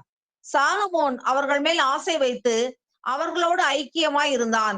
அவனுக்கு பிரபுக்கள் குலமான 700 மனையாட்டிகளும் 300 மணுமனையாட்டிகளும் இருந்தார்கள். அவனுடைய ஸ்திரீகள் அவன் இருதயத்தை வழுவி போக பண்ணினார்கள். சாலமோன் வயது சென்ற போது அவனுடைய மனைவிகள் அவன் இருதயத்தை அந்நிய தேவர்களை பின்பற்றும்படி சாய பண்ணினார்கள். அதனால் அவனுடைய இருதயம் அவன் தகப்பனாகிய தாவீதின் இருதயத்தை போல தன் தேவனாகிய கர்த்தரோட உத்தமமாய் இருக்கவில்லை. சாலமோன் சீதோனியரின் தேவியாகிய அஸ்தரோத்தையும் அம்மோனியரின் அருவருப்பாகிய மில்கோமையும் பின்பற்றினான். சாலமோன் தன் தகப்பனாகிய தாவீதை போல கர்த்தரை பூரணமாய் பின்பற்றாமல் கர்த்தரின் பார்வைக்கு பொல்லாப்பானதை செய்தான். ஆமென். ஆமீன். பாருங்க, இந்த பின்வாங்கி போன ஜனங்கள் லிஸ்ட்ல ராஜாவும் விழுந்து போனான். யாரு? சாலமன். சாலமன்ற ராஜா இருந்தான். அவன் ஆரம்பத்துல தேவனுக்கு பயந்து நடக்கிற ஒரு தேவ மனசுலாம் இருந்தான். ஆனா ஆண்டவர் அவனுக்கு செல்வத்தையும் கொடுத்தாரு, 2வது அவனுக்கு ஞானத்தையும் கொடுத்தாரு. ஆனா போக போக அவன் வழி விலகி பின்வாங்கி போனான். எதனால? பார்வோனின் குமார்த்தி நேசித்ததும் அல்லாமல் மோவாபியரும் அதே போல அம்மோனியர், ஏதோமியர், சீதோமியர், எத்தியோமியக அந்நிய ஜாதியாகிய அநேக ஸ்திரீகள் மேலும் ஆசை வைத்தான். அப்போ என்னைக்கு அவன் கர்த்தரை விட்டு விலகி போனானோ அன்னைக்கு விழுந்து போனான். எதனால? அந்நிய ஸ்திரீகளோட அவன் என்ன பண்ண? ஆசை வைத்தான். கர்த்தர் இஸ்ரவேல் புத்திரரை நோக்கி, நீங்கள் அவர்கள் அண்டைக்கு விலகும், அவர்கள் உங்கள் அண்டைக்கும் பேசிக்கலாகாது. அவர்கள் நிச்சயமாக தங்கள் தேவர்களை பின்பற்றும்படி உங்கள் இருதயங்களை சாய பண்ணுவார்கள் என்று முன்னுமே ஆண்டு எச்சரிக்காரு இல்லையா? சரி, என்னைக்கு இதே தப்பதான் சிம்சோனும் பண்றான் இல்லையா? அவன் தன் அந்த பலத்தை இழந்து விடுகிறான் இல்லையா? என்னைக்கு அவன் அந்நிய பெண்ணோட அவன் ஆசை வைத்தானோ அன்னைக்குதான் விழுந்து போகிறான் என்று பார்க்கிறோம். சோ இது எல்லாமே விழுந்து போகிறது ஒரு காரணம். அதே போல சாலமோனும் விழுந்து போனான். அந்நிய ஸ்திரீகளை மணந்து கொண்டான் இல்லையா? மணந்து கொள்ளும் போது என்ன ஆச்சு? சாலமோன் அவர் மேல் ஆசை வைத்து அவரோட ஐக்கியமா இருந்தான். 700 மனைவாட்டி இருந்தாங்க. அதே போல அவருடைய ஸ்திரீகள் அவங்க என்ன பண்ணாங்க பாருங்க, அவன் இருத்தை வழுவி போக பண்ணினார்கள். அப்போ இவன் அந்த ஸ்திரீகளை மணக்கும் போது என்ன நடந்தது? அந்த ஸ்திரீகள் என்ன பண்ணாங்க? சாலமோனுடைய இருத்தை என்ன பண்ணாங்க? வழுவி போகும் பண்ணும்படி பண்ணினார்கள். அப்போ இதுதான் பாவமா இருந்தது. அப்போ ஆரம்பத்துல விசுவாசமா நடந்தான் சாலமோன். என்னைக்கு தேவனுடைய சித்தத்தை விட்டு விலகி அந்நிய ஸ்திரீகளை மணந்து கொண்டானோ அன்னைக்கு விழுந்து போனான். ஏன்னா அந்த ஸ்திரீகள் என்ன பண்ணாங்க? அந்நிய ஸ்திரீகள் சிலை வழிபாடு செஞ்சாங்க. அப்ப இவனும் அது கூட போய் இணைஞ்சு அவன் இருத்தை சாய்த்தான் என்று இருக்குது பாருங்க. அதுல வசனம் பாருங்க. அதனால் அவனுடைய இருதயம் அவன் தகப்பனாகிய தாவீது இருத்தை போல தன் தேவனாகிய கர்த்தரோட உத்தமமா இருக்கவில்லை. அவன் இருதயத்துல என்ன பண்ணுச்சு? பாவம் வந்துடுச்சு. என்னைக்கு அவன் விசுவாசத்தை விலகி போனானோ அன்னைக்கு பின்வாங்கி போனான்னு சொல்லிக்குது. ஆனா இதெல்லாம் ஒரு பாடம் தான். மக்களும் சரி, ராஜாவும் சரி, பழைய ஏற்பாட்டு காலத்துல பார்க்கும்போது அநேகர் விலகி விழுந்து போனார்கள். அந்நிய தேவர்களும் வந்து என்ன பண்ணாங்க? வணங்கினார்கள். அதனால பின்வாங்கி போனான்னு சொல்லி பார்க்க முடியும். வாசிகளா உபாகம் 17:14-17. உன் தேவனாகிய கர்த்தர் உனக்கு கொடுக்கும் தேசத்தில் நீ போய் சேர்ந்து அதை சுதந்தரித்துக் கொண்டு அதில் குடியேறின பின், நீ என்னை சுற்றிலும் இருக்கிற சகல ஜாதிகளைப் போல நானும் எனக்கு ஒரு ராஜாவை ஏற்படுத்த வேண்டும் என்பாயானால், உன் தேவனாகிய கர்த்தர் தெரிந்து கொள்பவனையே உனக்கு ராஜாவாக வைக்க கடவாய். உன் சகோதரருக்குள்ளிருக்கிற ஒருவனையே உன்மேல் ராஜாவாக ஏற்படுத்த கடவாய். உன் சகோதரன் அல்லாத அந்நியனை ராஜாவாக ஏற்படுத்த கூடாது. அவன் அநேக குதிரைகளை சம்பாதியாமலும் அநேக குதிரைகளை தனக்கு சம்பாதிக்கும்படிக்கு ஜனங்களை திரும்ப எகிப்திற்கு போக பண்ணாமலும் இருக்க கடவன். இனி அந்த வழியாய் நீங்கள் திரும்பி போக வேண்டாம் என்று கர்த்தர் உங்களுக்கு சொல்லி இருக்கிறாரே. அவன் இருதயம் பின்வாங்கி போகாதபடி அவன் அநேகம் ஸ்திரீகளை படைக்க வேண்டாம். வெள்ளியும் பொன்னும் தனக்கு மிகுதியாய் பெருக பண்ணவும் வேண்டாம். ஆமென். ஆமென். பாருங்க, அன்னைக்கு ஆண்டவர் கட்டளை கொடுத்து எச்சரித்தார் பாருங்க. எதனால? அது முக்கியம் பார்த்தீங்கன்னா, இனி அந்த வழியா நீங்க திரும்பி போக வேண்டாம் என்று கர்த்தர் உங்களுக்கு சொல்லி இருக்கிறாரே. ஏன்னா அதே தான் தப்பு செஞ்சுட்டாங்க அவங்க இல்லையா? பின்வாங்கி போனார்கள். எகிப்தின் தேசத்துக்கு திரும்பி போனோம். மனசு உள்ளத்துல வந்துடுச்சு. அங்க நல்லா இருந்துச்சு, இப்ப பெட்டரா இருந்துச்சு. நான் இங்க வந்து சாகணுமா? நாங்க போய் இந்த அந்த மாதிரி அழகான ஆகாரம் இருக்குது இல்லையா அப்படின்ட்டு அவங்க உள்ளத்துல இருந்தது. அதுக்குதான் முன்னாடி ஆண்டவர் எச்சரிக்கை பாருங்க. உன் தேவனாக கர்த்தர் உனக்கு கொடுக்கும் தேசத்தில் நீ போய் சேர்ந்த பின்பு அது சுதந்திரத்தை கொள்ள வேண்டும். அதில் குடியிருப்பேன். ஆனா நீ என்னை சுற்றிலும் இருக்கிற சகல ஜாதிகளையும் போல நானும் எனக்கு ஒரு ராஜாவை ஏற்படுத்த வேண்டும் என்பாயானால், அதான் ஆண்டவர் சொல்றாரு, ஒரு ராஜாவாக யாருன்னா ஏற்படுத்த வேண்டுமா அதுக்கும் ஒரு கட்டளை கொடுக்குற பாருங்க. எப்படி பாருங்க, உன் தேவனாக கர்த்தர் தெரிந்து கொள்பவனையே உனக்கு ராஜாவாக வைக்க கடவாய். அப்ப அந்நிய மனுஷர்களை ராஜாவா ஆக்கக்கூடாது. ஆனா சொல்றாரு, ஆண்டு பாருங்க கட்டளை கொடுக்குறாரு, உன் தேவனை கர்த்தர் தெரிந்து கொள்ளபவனே உனக்கு ராஜாவாக இருக்க வேண்டும். அப்படி இல்ல என்ன பண்ணுவான், அவன் வந்து ராஜாவாயிட்டானா, ஒரு அந்நிய மனுஷனை சிலை வழிபாடு செய்யற ஒரு ராஜாவா ஏற்படுத்தும் போது என்ன பண்ணுவான், இந்த மக்களை விலை செய்து விடுவான். ஆனா இதே போல ஒரு சம்பவம் நடந்தது. ஆகாஸ் என்ற ராஜா இருந்தான், ஆகாப் என்ற ராஜா இருந்தான். அதே போல் ஜெசேபேல் வந்து ராணி இருந்தாள். இவங்க 2 பேருமே முழு இஸ்ரேலை விழ வச்சுட்டாங்க இல்லையா? இதனால சிலை வைப்பது நிமித்தமாக அந்த தேசமே கெட்டு போய்விட்டது, சீர்கெட்டு போனது. காரணம் வந்து இந்த ராஜா செய்த பாவத்தின் நிமித்தமாகத்தான். அப்ப என்னைக்கு ஒரு அந்நிய ஒரு மனுஷனை ராஜாவாக ஏற்படுத்தும் போது அவன் தேவனை அறியாம இருக்கும்போது அவன் இருதயம் எப்படி இருக்கும், சிலை வழிபாடு சார்ந்து இருக்கும். அதனால இந்த மக்களை விலை செய்து விடுவான், பின்வாங்கி போய் விடுவார்கள். அதான் சொல்றாரு, ஒரு ராஜாவை ஏற்படுத்தும் போது கூட தேவன் தெரிந்து கொண்ட ஒரு மகனை தான் ஏற்படுத்த வேண்டும் சொல்லி கட்டளையா கொடுத்தாரு. வாசிக்கலாம், கலாத்தியர் 5:7-10. நீங்கள் நன்றாய் ஓடினீர்களே, சத்தியத்திற்கு கீழ்ப்படியாமற் போக உங்களுக்கு தடை செய்தவன் யார்? இந்த போதனை உங்களை அழைத்தவரால் உண்டானதல்ல. புளிப்புள்ள கொஞ்சம் மாவானது பிசைந்த மாவனத்தை உப்ப பண்ணும். நீங்கள் வேறு விதமாக சிந்திக்க மாட்டீர்கள் என்று நான் கர்த்தருக்குள் உங்களை குறித்து நம்பிக்கையாய் இருக்கேன். உங்களை கலக்குகிறவன் எப்படிப்பட்டவனாய் இருந்தாலும் தனக்கேற்ற ஆக்கினையை அடைவான். ஆமென். ஆமென். பாருங்க, நீங்கள் நன்றாய் ஓடினீர்கள். பவுல் கலாத்திய சபை எச்சரிக்கிறான் பாருங்க. நீங்க நல்லா ஆரம்பத்துல விசுவாசமா நடந்தீங்க. ஆனா சத்தியத்துக்கு கீழ்ப்படியாம போக உங்களுக்கு தடை செய்தவன் யார்? ஆரம்பத்துல நல்லா வந்து கீழ்ப்படி நடந்தீங்கப்பா, ஆனா இன்னைக்கு நடக்காம போறதுக்கு என்ன காரணம் சொல்லி பவுல் அந்த கலாத்திய சபையை கடிஞ்சுக்கிறான். அப்ப இந்த போதனை உங்களை அழைத்தவரால் உண்டானதல்ல. ஆனா இந்த கீழ்ப்படியாம போகிறதுக்கு என்ன காரணமா? புளிப்பு என்பது பாவம். ஏன்னா புளிப்புள்ள கொஞ்சம் மாவானது பிசைந்த மாவு அனைத்தையும் உப்பு பண்ணும். ஒரு சொட்டு விஷம் ஒரு பெரிய கண்டெய்னர் இருக்கிற ஒரு பால்ல விழுந்தாலும் அது பாலும் சொல்ல முடியாது இல்லையா, விஷம் தான் சொல்ல முடியும். அப்போ கொஞ்சம் புளிப்பு மொத்த பாவம் என்ன பண்ணும், புளிக்க செய்விடும். ஒரே ஒரு சின்ன புளிப்பு போதும், ஒரு சின்ன பாவம் போதும்.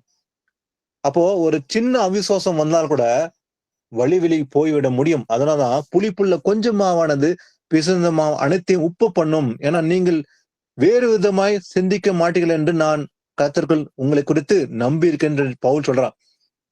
ஏன்னா உங்களை கலக்குகிறவன் எப்படிப்பட்டவனா இருந்தாலும் தனக்கேற்ற ஆக்கினையை அடைவான். ஏன்னா அவங்க கலக்கத்தினால கலகம் பண்ணப்பட்டு விழுந்து போனார்கள் விசுவாசத்தை விட்டுன்னு சொல்லி அதனால பவுல் வந்து கலாத்திய சபையை எச்சரிக்கிறான். வாசிக்கலாம், 2 தீமோத்தி 4:7-8. நல்ல போராட்டத்தை போராடினேன், ஓட்டத்தை முடித்தேன், விசுவாசத்தை காத்து கொண்டேன். இது முதல் நீதியின் கிரீடம் எனக்காக வைக்கப்பட்டிருக்கிறது. நீதியுள்ள நியாயாதிபதியாகிய கர்த்தர் அந்நாளிலே அதை எனக்கு தந்தருள்வார். எனக்கு மாத்திரமல்ல, அவர் பிரசன்னமாகுதலை விரும்பும் யாவருக்கும் அதை தந்தருள்வார். ஆமென். பவுல் சொல்றான், நல்ல போராட்டத்தை நான் போராடினேன், ஓட்டத்தை முடித்தேன், விசுவாசத்தை காத்து கொண்டேன். அப்போ பவுல் சொல்றான், விசுவாசத்தை ஒருபோதும் நான் விடவில்லை, என் போராட்டம் இருந்தது கடைசி வரைக்கும், அந்த ஓட்டத்தை முடித்தேன். என்ன பண்ண, முக்கியமா விசுவாசத்தை காத்து கொண்டேன். இதுதான் நமக்கு இருக்க வேண்டும். விசுவாசத்தை ஒருபோதும் விலகி போக விடக்கூடாது. நம்ம விசுவாசத்தை காத்து கொள்ள வேண்டும். அதான் பவுல் சொல்றான். எதனால? இது முதல் நீதியின் கிரீடம் எனக்கு வைக்கப்பட்டிருக்கிறது இன்னும் நான் நல்லாவே தெரியும் எனக்குன்னு பவுல் சொல்றான். ஏன்னா நீதி உள்ள நியாயாதிபதியாக இயேசு கிறிஸ்து அந்நாளில் என்ன பண்ணுவாரு, அதை எனக்கு தந்தருள்வார். இயேசு கிறிஸ்து வரும்போது அந்த கிரீடம் எனக்கு உண்டு. ஏன்னா என்ன விசுவாசத்தை காத்து கொண்டேன் அல்லவா, அதான் கிடைக்க சொல்லி பவுல் எனக்கு மாத்திரமல்ல, அவர் பிரசன்னமாக்குதலை விரும்பும் யாவருக்கும் அதை தந்தருள்வார். அப்போ இயேசு கிறிஸ்து வருகின் போது எனக்கு நீதி கிரீடம் உண்டு என்று நம்பி காத்திருந்து விசுவாசத்தை காத்து கொண்டால் நமக்கும் அது உண்டு. வாசிக்கலாம் யோனா 1:2-3. நீ எழுந்து மகா நகரமாகிய நினிவேக்கு போய் அதற்கு விரோதமாக பிரசங்கி, அவர்களுடைய அக்கிரமம் என் சமூகத்தில் வந்து எட்டினது என்றார். அப்பொழுது யோனா கர்த்தருடைய சமூகத்தினின்று விலகி தர்ஷீஷுக்கு ஓடி போகும்படி எழுந்து யோப்பாவுக்கு போய் தர்ஷீசுக்கு போகிற ஒரு கப்பலை கண்டு கூலி கொடுத்து தன் கர்த்தருடைய சமூகத்தினின்று விலகும்படி அவர்களோட தர்ஷீசுக்கு போக கப்பல் ஏறினான். பாருங்க, ஆண்டவர் சொல்றாரு, நீ அந்த மக்களை போய் எச்சரி, பாவம் செஞ்சுங்க, அதை கவுத்து போட போறேன்னு சொல்லும் போது நீ எழுந்து மகா நகரமாக நினைவுக்கு போ, அதுக்கு விரோதமாக பிரசங்கின்னு சொல்லி ஆண்டவர் யோனாக்கு சொல்றாரு. அவருடைய அக்கிரமம் என் சமூகத்தில் வந்து எட்டி இருக்கிறது. அப்போது யோனா என்ன பண்றான், கர்த்தருடைய சமூகத்தில் நின்று விலகி என்ன பண்றான், தர்ஷீசுக்கு ஓடி போகும்படி எழுந்து என்ன பண்றான், சொன்னதை விட்டுட்டு ஆண்டவர் வார்த்தையை மீறி யோப்பாவுக்கு போய் தர்ஷீசுக்கு போகிற ஒரு கப்பலை கண்டு அதுல ஏறி போறான். தான் கர்த்தருடைய சமூகத்தில் நின்று விலகும்படி அவரோட தர்ஷீசுக்கு போக கப்பல் ஏறினான். அப்போ கர்த்தர் எச்சரிக்கிறார், நீ போய் அந்த மக்களை சொல்லும் போது அதை விட்டு என்ன பண்றான், விலகி என்ன பண்றான், கர்த்தர் சமூகத்தை நின்று விலகி போறான். யாரு செஞ்சது? யாரு? யோனா தீர்க்கதரிசி. இதுல 2ஆம் அதிகாரத்துல 1-2 வாசிங்க. அந்த மீனின் வயிற்றிலிருந்து யோனா தன் தேவனாகிய கர்த்தரை நோக்கி விண்ணப்பம் பண்ணி, என் நெருக்கத்தில் நான் கர்த்தரை நோக்கி கூப்பிட்டேன், அவர் எனக்கு உத்தரவு அருளினார். நான் பாதாளத்தின் வயிற்றிலிருந்து கூக்குரலிட்டேன், நீர் என் சத்தத்தை கேட்டீர். ஆமென். யோனா என்ன பண்றான், கர்த்தர் சொன்ன வார்த்தை மீறி அவர் சமூகத்தை விட்டு பின்வாங்கி போறான். ஆனா மறுபடியும் ஆண்டவர் என்ன பண்றாரு, அவனை ஒரு மீனுக்கு கட்டளை போட்டு அந்த மீன் யோனாவை விழுங்கும்படி ஆண்டவர் செய்யறாரு. ஆனா அந்த மீன் வயிற்றுல இரவும் பகலும் 3 இரவு 3 பகல்ல இருக்கிறான். பிறகு மனசாப்படுறான், நான் தான் செய்து தவறு என்று உணர்கிறான். அந்த மீன் வயிற்றிலிருந்து என்ன பண்றான், யோனா தன் தேவனை கர்த்தர் நோக்கி விண்ணப்பம் பண்றான். அவன் தவறு செய்து விட்டேன் என்று அறிந்து உணர்ந்து, என் நெருக்கத்தில் நான் கர்த்தரை நோக்கி கூப்பிட்டேன். ஆனா இவன் செய்த நல்ல ஒரு காரியம், அவன் வழி விலகி பின்வாங்கி போறான் சமூகத்தை விட்டு. ஆனா பிறகு மனஸ்தாபப்படுறான், நான் செய்த தவறு என்று அறிந்து அவன் அது குறித்து என்ன பண்றான், முதல்ல செஞ்ச காரியம் விண்ணப்பம் பண்றான். தான் தவறுகளை உணர்ந்து விண்ணப்பம் பண்றான். ஆண்டவரே, அதே போல அந்த நெருக்கம் இருந்தது இல்லையா, அந்த நெருக்கத்தை தான் ஆண்டவர் நோக்கி பார்க்கிறான். அவர் எனக்கு உத்தரவு அருளினார், நான் பாதாளத்தில் வயிற்றில் இருந்து கூக்குரலிட்டேன், நீர் என் சத்தத்தை கேட்டீர். அப்போ அவன் நெருக்கடியில ஆபத்துல இருந்தான் கர்த்தரை நோக்கி கூப்பிடுறான்.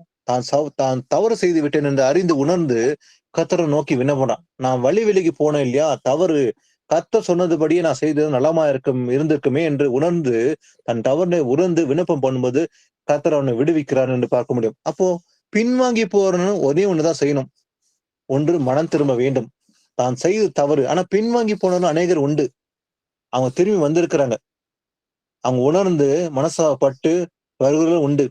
அவங்களே உணர்ந்து வந்தா சரி, பெட்டர் இல்லையா.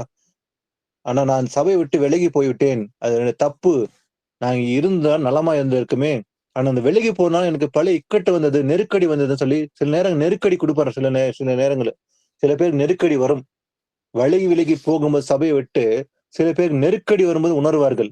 நெருக்கடி உணரும் போதுதான் மனம் திரும்பல் உண்டாகும், மனம் திரும்பி வருவர்களும் உண்டு. ஆனா தேவன் அதை கூட விரும்புறாரு. தன் உணர்ந்து பாவத்தை உணர்ந்து மனம் திரும்பி வந்தால் கர்த்தர் பிரியப்படுவார், வாசிக்கலாம். ஆனா தேவன் ஒருபோதும் ஒருவன் அழிந்து போகிறத விரும்ப மாட்டாரு இல்லையா. மனம் திரும்ப வேண்டும் என்றுதான் தேவன் விரும்புறாரு. வாசிக்கலாம் எசேக்கியேல் 33:11. கர்த்தராகிய ஆண்டவர் உரைக்கிறது என்னவென்றால், நான் துன்மார்க்கனுடைய மரணத்தை விரும்பாமல் துன்மார்க்கன் தன் வழியை விட்டு திரும்பி பிழைப்பதையே விரும்புகிறேன் என்று என் ஜீவனை கொண்டு சொல்லுகிறேன்.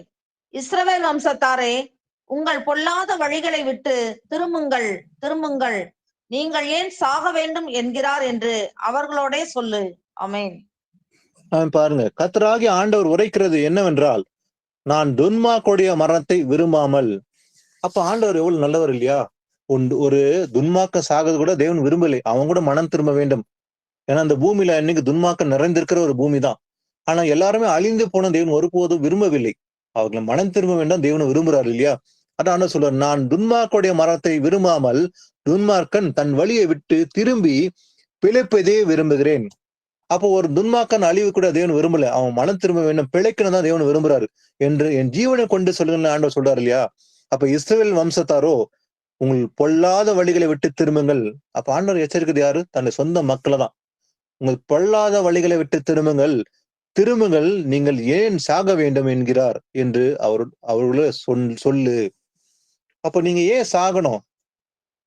நீங்க சாகக்கூடாது, மனம் பிழைக்குன்னு சொல்லிட்டு தேவன் விரும்புறாரு. அது அன்று மாத்திரமல்ல, இன்றும் தேவன் விரும்புற காரியம் அதுதான். அப்போ ஒரு துன்மார்க்கம் சாகிறது தேவன் விரும்பவில்லை, அவன் மனம் திரும்ப வேண்டும். நீங்க ஏன் சாகணும்? நீங்க பிழைக்கணும் தான் தேவன் விரும்புறாரு இல்லையா? அப்ப நாம எல்லாரும் மனம் திரும்புறதான் தேவன் விரும்புறாரு. அப்ப பின்வாங்கி போன கூட மனம் திரும்புறதான் தேவன் விரும்புறாரு. ஒருவேளை அறியாம போயிருந்தா நல்லது, மனம் திரும்புறது பெட்டர். வாசிக்கலாம் லூக்கா 15:30-32.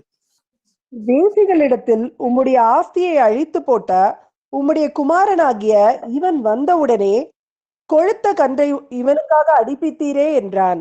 அதற்கு தகப்பன், மகனே, நீ எப்போதும் என்னோடு இருக்கிறாய், எனக்குள்ளதெல்லாம் உன்னுடையதாயிருக்கிறது. உன் சகோதரனாகிய இவனோ மரித்தான், திரும்பவும் உயிர்த்தான், காணாமற் போனான், திரும்பவும் காணப்பட்டான். ஆனபடினாலே நாம் சந்தோஷப்பட்டு மகிழ்ச்சியாயிருக்க வேண்டுமே என்று சொன்னான் என்றார். ஆமென். ஆமென். ஒரு தகப்பனுக்கு 2 பிள்ளைகள் உண்டு. ஒருவன் இளையவன், ஒருவன் மூத்தவன். இளையவன் என்ன பண்றான்? தகப்பன் கிட்ட தன் ஆசைகளை கேட்டு வாங்கிட்டு தூரதேசத்துக்கு போயிடறான். அங்க போயிட்டு தன் இஷ்டப்படி வாழ்ந்து வேசித்தனம் பண்ணி பணமெல்லாம் செலவழித்து முடிந்தவுடன் அந்த தேசத்தில் பஞ்சம் வருது. பிறகு வர வழி இல்லாம ஒரு இடத்துல போய் என்ன பண்றான்? பன்றிகள் இருக்கிற இந்த தவிட்டை தின்றாவது என் திருப்தி ஆகணும், பசி தீர்த்துக்கணும்னு விரும்புறான். பின்புதான் அவனுக்கு புத்தி வருது. அவன் மனம் திறந்து, ஐயோ, என் அப்பா கிட்ட நல்ல ஒரு சுகபோகமா வாழ்ந்தேன் இல்லையா, நல்ல ஆகாரம் உண்டு, ஆனா நான் இந்த பாவத்தை செய்து விட்டேன்னு சொல்லி மனம் திரும்பி மறுபடியும் வரான். பாருங்க, வரும்போது வேசி இடத்தில் உம்முடைய ஆஸ்தியை அழித்து போட்ட உம்முடைய குமாரனாக இவன் வந்தவுடனே கொளுத்து கன்ற இவனுக்கு அடிப்பித்துன்னு சொல்லி மூத்தவனுக்கு கோபம் வந்துருது. ஏன்னா மனம் திரும்பி வரும்போது தகப்பன் என்ன பண்றாரு? அவனை மறுதளிக்காம சேர்த்துக்கிறாரு, சந்தோஷப்படுறாரு இல்லையா? அதுக்கு ஒரு விருந்தை ஆயத்தம் பண்றாரு. ஆனா மூத்தவனுக்கு கோபம் வந்துருது. இவன் போய் பொல்லாத வழியில போயிட்டு ஆசிரியரை அழித்து போட்டு வேசி தன்னை பண்ணிட்டு வந்தான் இல்லையா, இவனுக்கு எதுக்கு இந்த விருந்துன்னு சொல்லி கோபம் உண்டாகுது. ஆனா வேசி இடத்தில் அழித்து போட்டான் இல்லையா சொல்லும் போது அதற்கு தகப்பன் சொல்றாரு பாருங்க, மகனே, நீ எப்போது என்னோடு இருக்கிறாய், எனக்குள்ளதெல்லாம் உன்னுடையதா இருக்கிறது. அப்போ இயேசு கிறிஸ்து கூட அதே போலதான். இன்னைக்கு தேவனை அறிந்திருந்து தவறு செய்து விசுவாசத்தை விலகி போயிட்டு மனஸ்தாபப்பட்டு திரும்பி வரும்போது நம்ம சேர்த்துக்கணும்.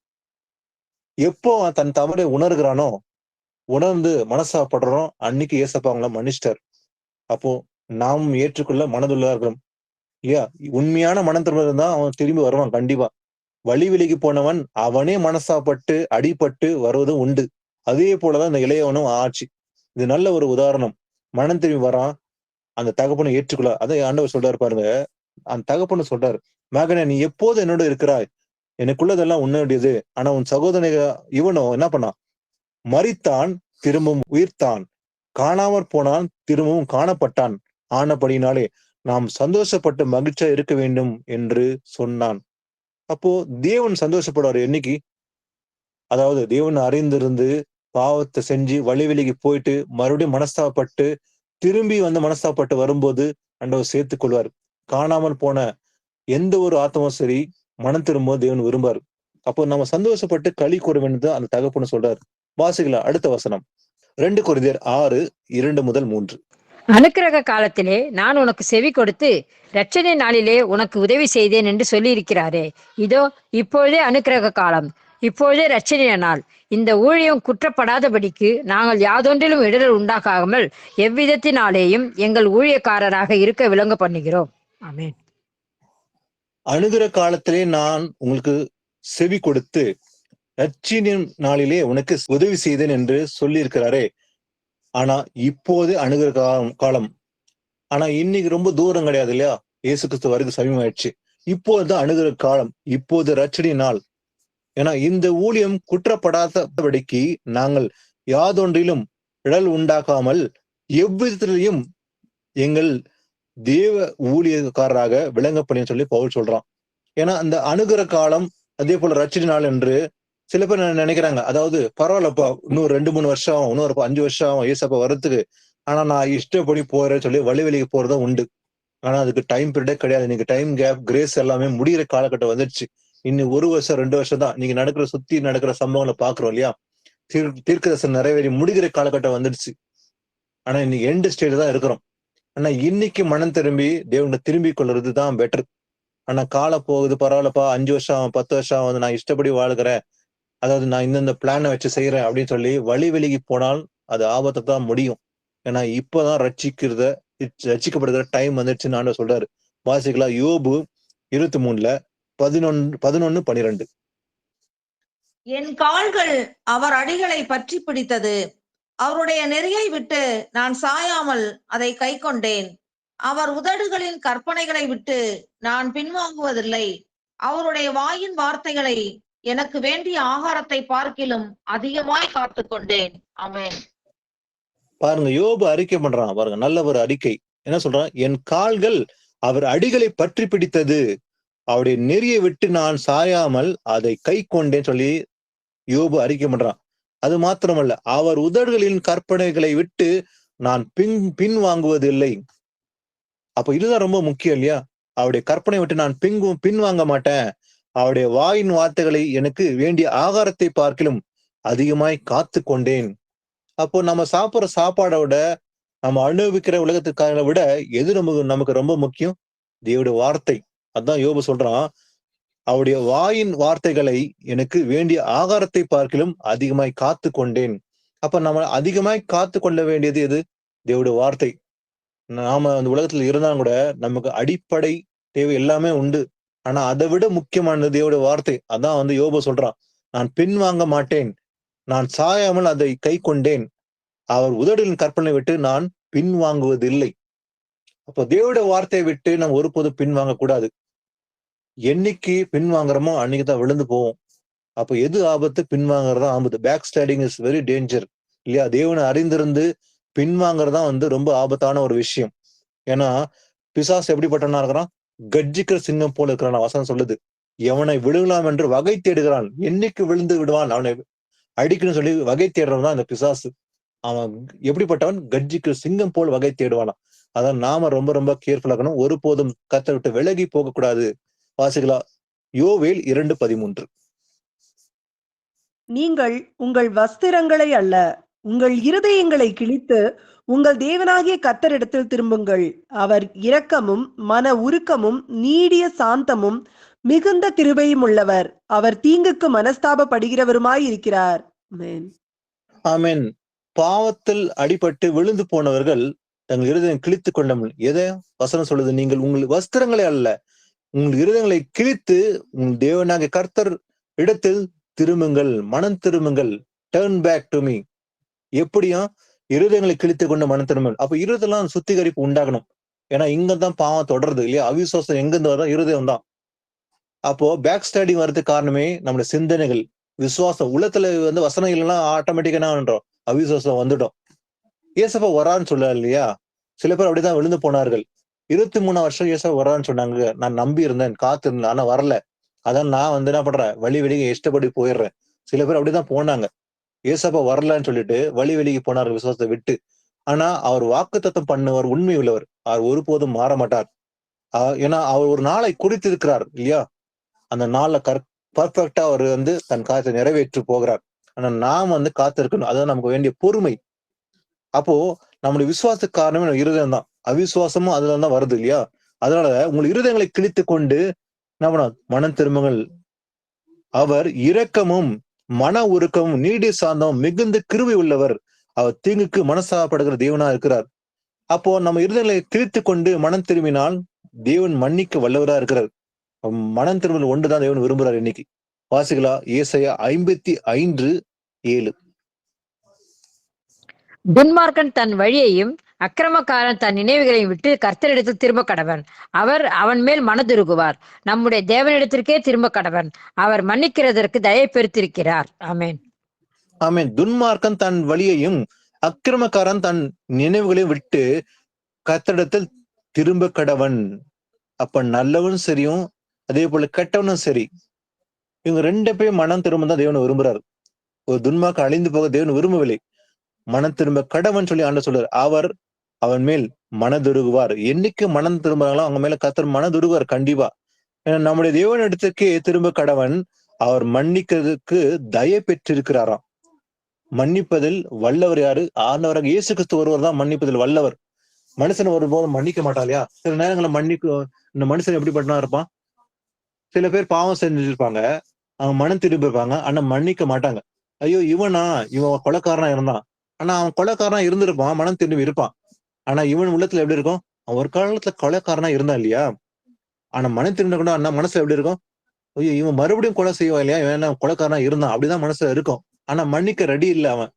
ஆனா தேவன் தயவு உள்ளவர், மன்னிப்பதில் தயை பெற்றிருக்கிறார் இல்லையா? எந்த மனுஷனும் பாவம் செஞ்சு மனம் திரும்ப தேவன் கண்டிப்பா அந்த பாவத்தை மன்னிக்கிறது மாத்திரமல்ல, அதை மறந்து விடுவார். அதான் தேவனுடைய சுத்த இருதயம் உள்ள தேவனா இருக்கிறார். வாசிகளா எரேமியா 7:23-24. என் வாக்குக்கு செவி கொடுங்கள், அப்பொழுது நான் உங்கள் தேவனாய் இருப்பேன், நீங்கள் என் ஜனமாய் இருப்பீர்கள். நான் உங்களுக்கு கற்பிக்கும் எல்லா வழியிலும் நீங்கள் உங்களுக்கு நன்மை உண்டாகும்படிக்கு நடவுங்கள் என்கிற விசேஷத்தையே உங்களுக்கு சொல்லி கட்டளையிட்டேன். அவர்களோ அதை கேளாமலும் தங்கள் செவியை சாயாமலும் போய் தங்கள் பொல்லாத இருதயத்தின் யோசனைகளின்படியும் கடினத்தின்படியும் நடந்து முன்னிட்டல்ல பின்னிட்டே போனார்கள். ஆமென். அந்த மக்களை பார்த்து சொல்றாரு, எனக்கு செவி கொடுங்கள், செவி கொடுத்தால் நான் உங்களுக்கு தேவனா இருப்பேன், நீங்கள் ஜனமா இருப்பீர்கள். நான் உங்களுக்கு கற்பிக்கும் எல்லா வழியிலும் நீங்கள் உங்களுக்கு நன்மை உண்டாகும்படிக்கு நடவுங்கள் என்று விசேஷித்த அவர்களுக்கு சொல்லி கட்டளையிட்டேன். அவர்களோ அவங்க ஒரு தப்பு செஞ்சுட்டாங்க. கட்டளை கொடுத்தாரு ஆண்டவர், ஆனா அவங்க தப்பு செஞ்சாங்க. எனக்கு தப்பு, அதை கேளாம தங்கள் செவியை சாயாமலும் தங்கள் பொல்லாத இரத்தின் யோசனையின் படியும் கடித்த நிமித்தம் நடந்து முன்னிட்டல்ல பின்னிட்டே போனார்கள். சோ இந்த மக்கள் யாரு? இதே சொந்த மக்கள் தான். பின்னிட்டு போனார்களாம். பின்வாங்கி போனார் யாரு? அதே மக்கள் தான்.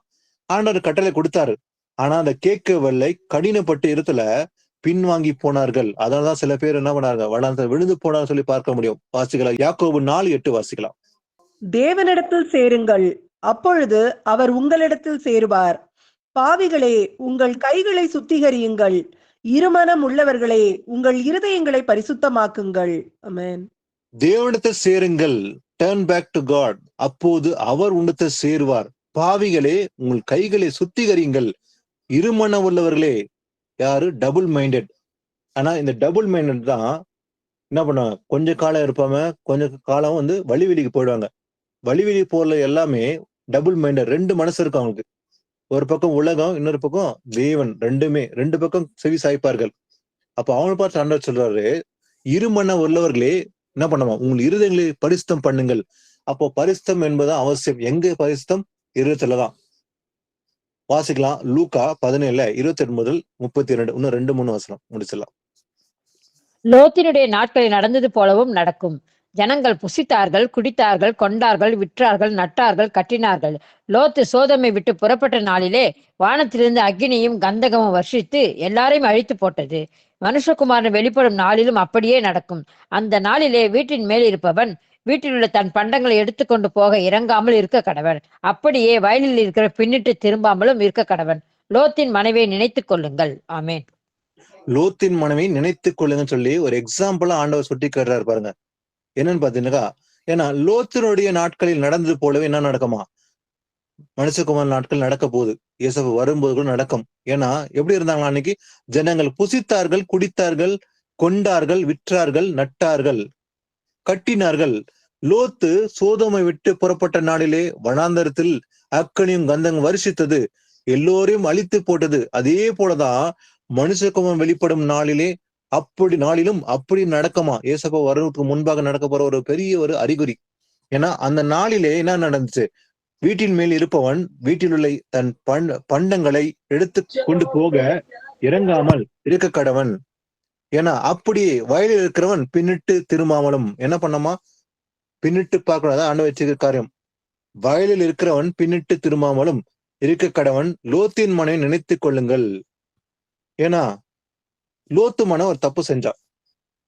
லோத்து அந்த சோதோம் குமரை விட்டு வெளியே போறான்.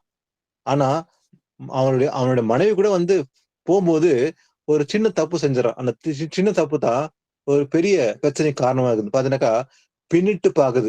லோத்து மனைவி திரும்பி பார்த்த உடனே என்ன ஆயிட்டா? உப்பு தூண் ஆயிட்டா. வாசிக்கலாம் ஆதியாகமம் 19:16-17. அவன் தாமதித்துக் கொண்டிருக்கும் போது கர்த்தர் அவன் மேல் வைத்த இரக்கத்தினாலே அந்த புருஷர் அவன் கையையும் அவன் மனைவியின் கையையும் அவன் 2 குமாரத்திகளின் கையையும் பிடித்து அவனை பட்டணத்திற்கு வெளியே கொண்டு போய் விட்டார்கள். அவர்களை வெளியே கொண்டு போய் விட்ட பின்பு அவர், உன் ஜீவன் தப்ப ஓடிப்போ, பின்னிட்டு பாராதே, இந்த சமவெளி பூமியில் எங்கும் நில்லாதே, நீ அழியாதபடிக்கு மலைக்கு ஓடிப்போ என்றார். ஆமென். ஆனா லோத்துக்கு கொடுத்த மிகப்பெரிய எச்சரிப்பு ஆண்டவர் பின்னிட்டு பார்க்காதே, ஓடிப்போ, அந்த பட்டணத்தை விட்டு ஆண்டவர் சொல்றாரு. ஏன்னா ஏசப்ப வரும்போது அது நடக்க போது ஒரு பெரிய அறிகுறி. ஏன்னா பெரிய ஆபத்து உலகத்துக்கு வரப்போகுது. அதுதான் 3ஆம் உலக போர். அன்னைக்கு சில பட்டணங்களை ஆண்டவர் அழிக்க போற முடிவு எடுத்து வைத்திருப்பார். ஆனா அந்த பட்டணங்களை விட்டு விலகி ஓடும்படிதான் ஆண்டவர் சொல்லுவார். அன்னைக்கு அப்படிதான் செஞ்சாரு. ஏன்னா சோதம் குமார பட்டணம் பாவம் நிறைந்தது. அதனால அந்த பட்டணத்தை அழிக்கும் தீர்மானம் பண்ணாரு. தீர்மானம் பண்ணது நீதிமான்களை வெளியே அனுப்பிட்டு தான் ஆண்டவர் செய்வார். ஏன்னா ஆபிரகாம் நீதிமான இருந்தா ஆபிரகாம் அனுப்பிச்சிட்டாரு. ஆனா லோத்து கூட அதே போல வெளி அதாவது அந்த பட்டணத்தை விட்டு வெளியே போகுன்னு சொல்லும் போது தாமதிக்கிறான். ஆனா ஆண்டவர் கொண்டு போய் விட்டுட்டு என்ன சொல்றாரு? முக்கியமா பின்னிட்டு பார்க்காதே அப்படின்னு சொல்றாரு. அதுக்கப்புறம் நடந்த ஒரு விஷயத்தை பார்க்கலாம். இதுலயே 24-26. அப்பொழுது கர்த்தர் சோதோமின் மேலும் கொமோராவின் மேலும் கர்த்தராலே வானத்திலிருந்து கந்தகத்தையும் அக்கினியும் வருஷிக்க பண்ணி அந்த பட்டணங்களையும் அந்த சமபூமி அனைத்தையும் அந்த பட்டணங்களின் எல்லா குடிகளையும் பூமியின் பயிரையும் அழித்து போட்டார். அவன் மனைவியோ பின்னிட்டு பார்த்து உப்பு தூணானாள். பாருங்க, ஆண்டவர் எச்சரிக்கிறாரு பின்னிட்டு பார்க்காதேன்னு சொல்லிட்டு. லோத்தன் விலகி போறான். ஆனா அந்த பட்டணங்களையும் அந்த சமபூமி அனைத்தையும் அந்த பட்டணங்களையும் எல்லாவற்றையும் குடிகளையும் பூமியின் பயிரையும் அழித்து போட்டார். லோத்தன் மனைவியும் வெளியே போக சொல்லிட்டு போன பிறகு ஆண்டவர் அந்த பட்டணத்தை அழிச்சிட்டாரு. ஆனா அங்க நடந்து பாருங்க, பூமி நினைத்து அழிச்சு விட்டு அவன் மனைவியோ பின்னிட்டு பார்த்து என்ன ஆயிட்டா? உப்பு தூண் ஆனாள். எதனால உப்பு தூண் ஆயிட்டா? பின்னிட்டு பார்த்த போது. என்னைக்கு நம்முடைய மனச திருப்புறமோ பழைய வாழ்க்கைக்கு அன்னைக்குதான் ஆபத்து. லோத்தோட மனைவிக்கு ஆபத்து என்னது? பின்னிட்டு பார்த்ததுனாலதான். அதுக்கு நல்ல ஒரு வசனத்தை அறிகுறிய சொல்ற பவுலுடைய ஒரு வசனத்தை வாசிக்கலாம். பிலிப்பு 3:12-14. நான் அடைந்தாயிற்று அல்லது முற்றிலும் தேறினவன் ஆனேன் என்று எண்ணாமல் கிறிஸ்து இயேசுவினால் நான் எதற்காக பிடிக்கப்பட்டேனோ அதை நான் பிடித்து கொள்ளும்படி ஆசையாய் தொடர்கிறேன். சகோதரரே, அதை பிடித்து கொண்டேன் என்று நான் எண்ணுகிறதில்லை. ஒன்று செய்கிறேன், பின்னானவைகளை மறந்து முன்னானவைகளை நாடி கிறிஸ்து இயேசுக்குள் தேவன் அழைத்த பரம அழைப்பின் பந்தய பொருளுக்காக இலக்கை நோக்கி தொடர்கிறேன். ஆமென். ஆமென். பவுல் சொல்றான் பாருங்க, நான் அடைந்தாயிற்று அல்லது முற்றும் தேறினவன் ஆனேன் என்று எண்ணாம, எனக்கு எல்லாமே தெரியும், இந்த பைபிள் நல்லா படிச்சு முடிச்சிட்டேன் அப்படின்ற எண்ணம் இல்லாம கிறிஸ்து இயேசுவினால் நான் எதற்காக பிடிக்கப்பட்டனோ நான் அதை பிடித்து கொள்ளும்படி என்ன பண்றேன்? ஆசையை தொடருகிறேன். ஐ வில் கண்டினியூன்னு சொல்லிதான் பவுல் சொல்றானே தவிர நான் பர்ஃபெக்ட்னு சொல்ல. அப்போ அதை பிடித்து கொண்டேன் என்று நான் எண்ணுகிறது இல்லை அப்படின்னு சொல்லிட்டு சொல்றான் பவுல். ஒன்று செய்கிறேன், என்னது? பின்னானுகளை மறந்து. அப்ப எதை செய்யறேன்னு பவுல் சொல்றான் பாருங்க, பின்னானுகளை மறந்து. அப்போ நம்மளுடைய பாஸ்ட் லைஃப நம்ம கம்ப்ளீட்டா மறக்க வேண்டும். நம்மளுடைய பாஸ்ட் வாழ்க்கை, நம்மளுடைய பழக்க வழக்கங்கள் அன்னைக்கு 10 வருஷம் முன்பாக இருந்தது என்ன பண்ணுமா? கம்ப்ளீட்டா நம்ம மறக்க வேண்டும், செய்யவே கூடாது பழைய பாவங்கள்.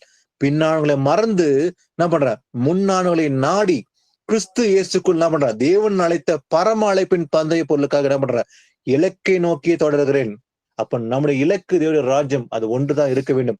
அப்ப நம்முடைய எண்ணம் கூட பவுல போட்டுதான் என்ன பண்ண? பின்னால மறக்க வேண்டும். அப்ப பாஸ்ட் லைஃபை நம்ம கம்ப்ளீட்டா மறக்க வேண்டும். நம்முடைய நடவடிக்கைகள், நம்முடைய பேச்சு, நம்முடைய உடை பாவங்கள் எல்லாமே வந்து நம்ம மாறி இருக்க வேண்டும். அப்படி இல்லைன்னா இன்னும் பழசு இன்னும் இருக்குதுன்னு தான் அர்த்தம். இன்னும் பாஸ்ட் லைஃப் இருக்குதா? அப்ப நாம் அதை விட்டு விலக வேண்டும். பின்வாங்கி போறதுக்கு காரணம் இந்த பாஸ்ட் லைஃப், பாஸ்ட் தாட்ஸ் இல்லையா? அப்ப பவுல் சொல்வது போலதான் என்ன பண்ணோம்? நம்முடைய இலக்கு தேவட ராஜா இருக்கும். அதான் பவுல் சொல்றான், இலக்கை நோக்கி தொடர்கிறேன். நம்முடைய இலக்கு தேவட ராஜ்யம் அது ஒண்ணு மாத்திரம் தான் நம்ம நோக்கி நடக்க வேண்டும். அப்போ ஒரு மனுஷன் பின்வாங்கி போறான். ஆனா அவனை திருப்புறது நம்முடைய கடமை.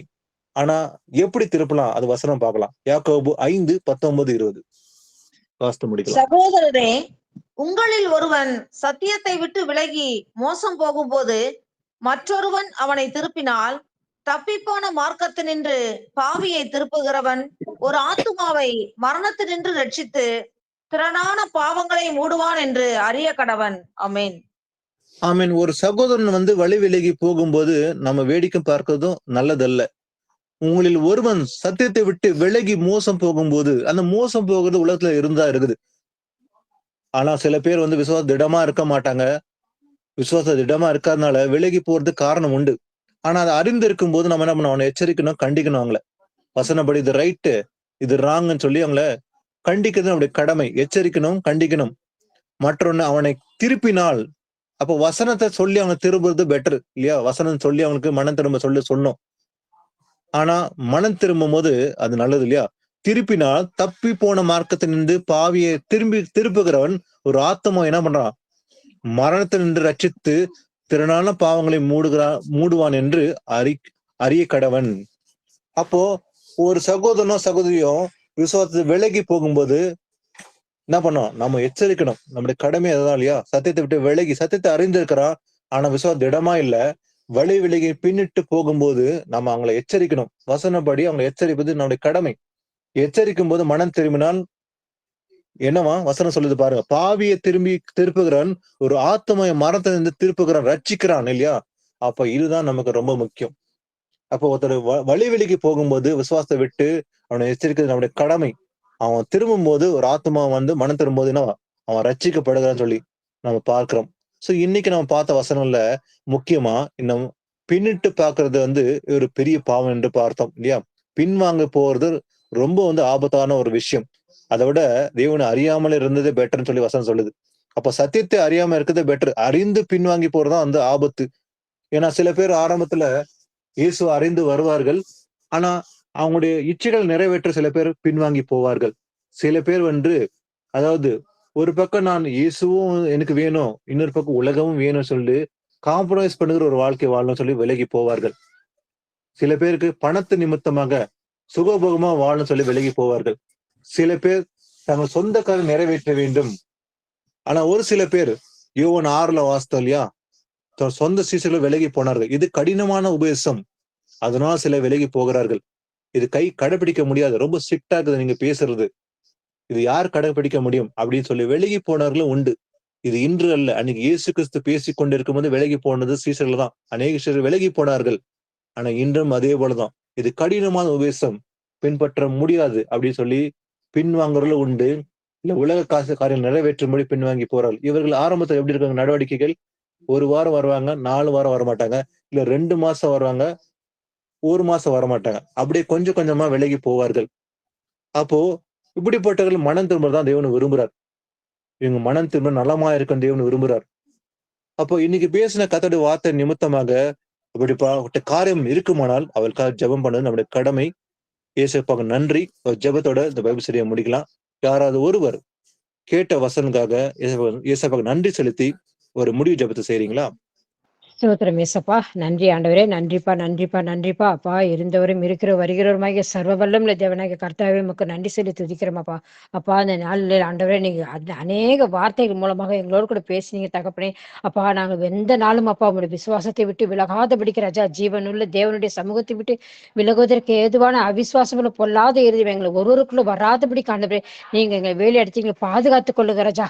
நீங்க பாதுகாத்துக் கொள்ளுங்கப்பா. அப்பா நீ முடிவு பரியந்தம் நிலைநிற்பவர் ரட்சிக்கப்படுவான்னு சொன்னது போல ஆண்டவரே. உங்களுடைய ஒவ்வொரு வார்த்தைக்கும் நாங்க நன்றி சொல்லி துதிக்கிறோம் அப்பா. அப்பா, எங்களுக்குள்ள இருக்கிற எல்லா விதமான பொல்லாத அவிசுவாசம் இருந்தது எல்லாத்தையும் நீங்க எடுத்து போடுங்க ராஜா. நன்றி ஏசப்பா. அப்பா, உங்க சமூகத்துல தாழ்ச்சிக்கிற ஆண்டவரே. அப்பா, இந்த வார்த்தைகளை கேட்ட ஒவ்வொரு சகோதர சகோதரியும் இப்ப இயேசு கிறிஸ்து நாமத்தினால் ஆசீர்வதிக்க தகப்பனே. நாங்களுடைய எல்லா வார்த்தைக்கும் நாங்கள் கீழ்ப்படிந்து நடக்கிற பிள்ளைகளாக எங்களை மாற்றுங்க ராஜா. அப்பா, இதுவரைக்கும் எங்களுக்கு குற்றம் குறைகள் எல்லாவற்றையும் நீங்க மன்னித்து அப்பா, இப்பொழுது நீங்க உங்க சமூகத்துல கூட்டி சேர்த்த கிருபைக்காக உமக்கு கொடான கொடி நன்றி ஏசப்பா. நீ இரக்கமுள்ள தேவனப்பா. நீ இரக்கத்துல ஐஸ்வர்யம் உள்ளப்பா. நீ மன்னிக்க தகுதி அப்பா. நீங்க மன்னிக்கிறதுக்கு கிருபை பெற்ற தகப்பனப்பா நீங்க. அப்பா, உங்க சமூகத்துல தாழ்த்துக்கிற மாண்டவர்களே, எங்களை வெறுமையாக்குற ராஜா. நன்றி ஏசப்பா. இம்மட்டுமாக எங்களை வழிநடத்தி கொண்டு வந்த மகாபெரி தயவிற்காக கொடான கொடி நன்றி ஏசப்பா. எல்லா துதிகன மகிமையும் ரட்சகனும் மீட்பருமான சர்வ வல்லமுள்ள கர்த்தராக இயேசு கிறிஸ்துவின் மகா பரிசுத்த நாமத்துல இந்த ஜெபத்தை ஏறெடுக்கிறேன் என் ஜீவனுள்ள நல்ல பிதாவே. ஆமென். ஆமென். ஆமென். Praise the lord brothers. Praise the lord sisters.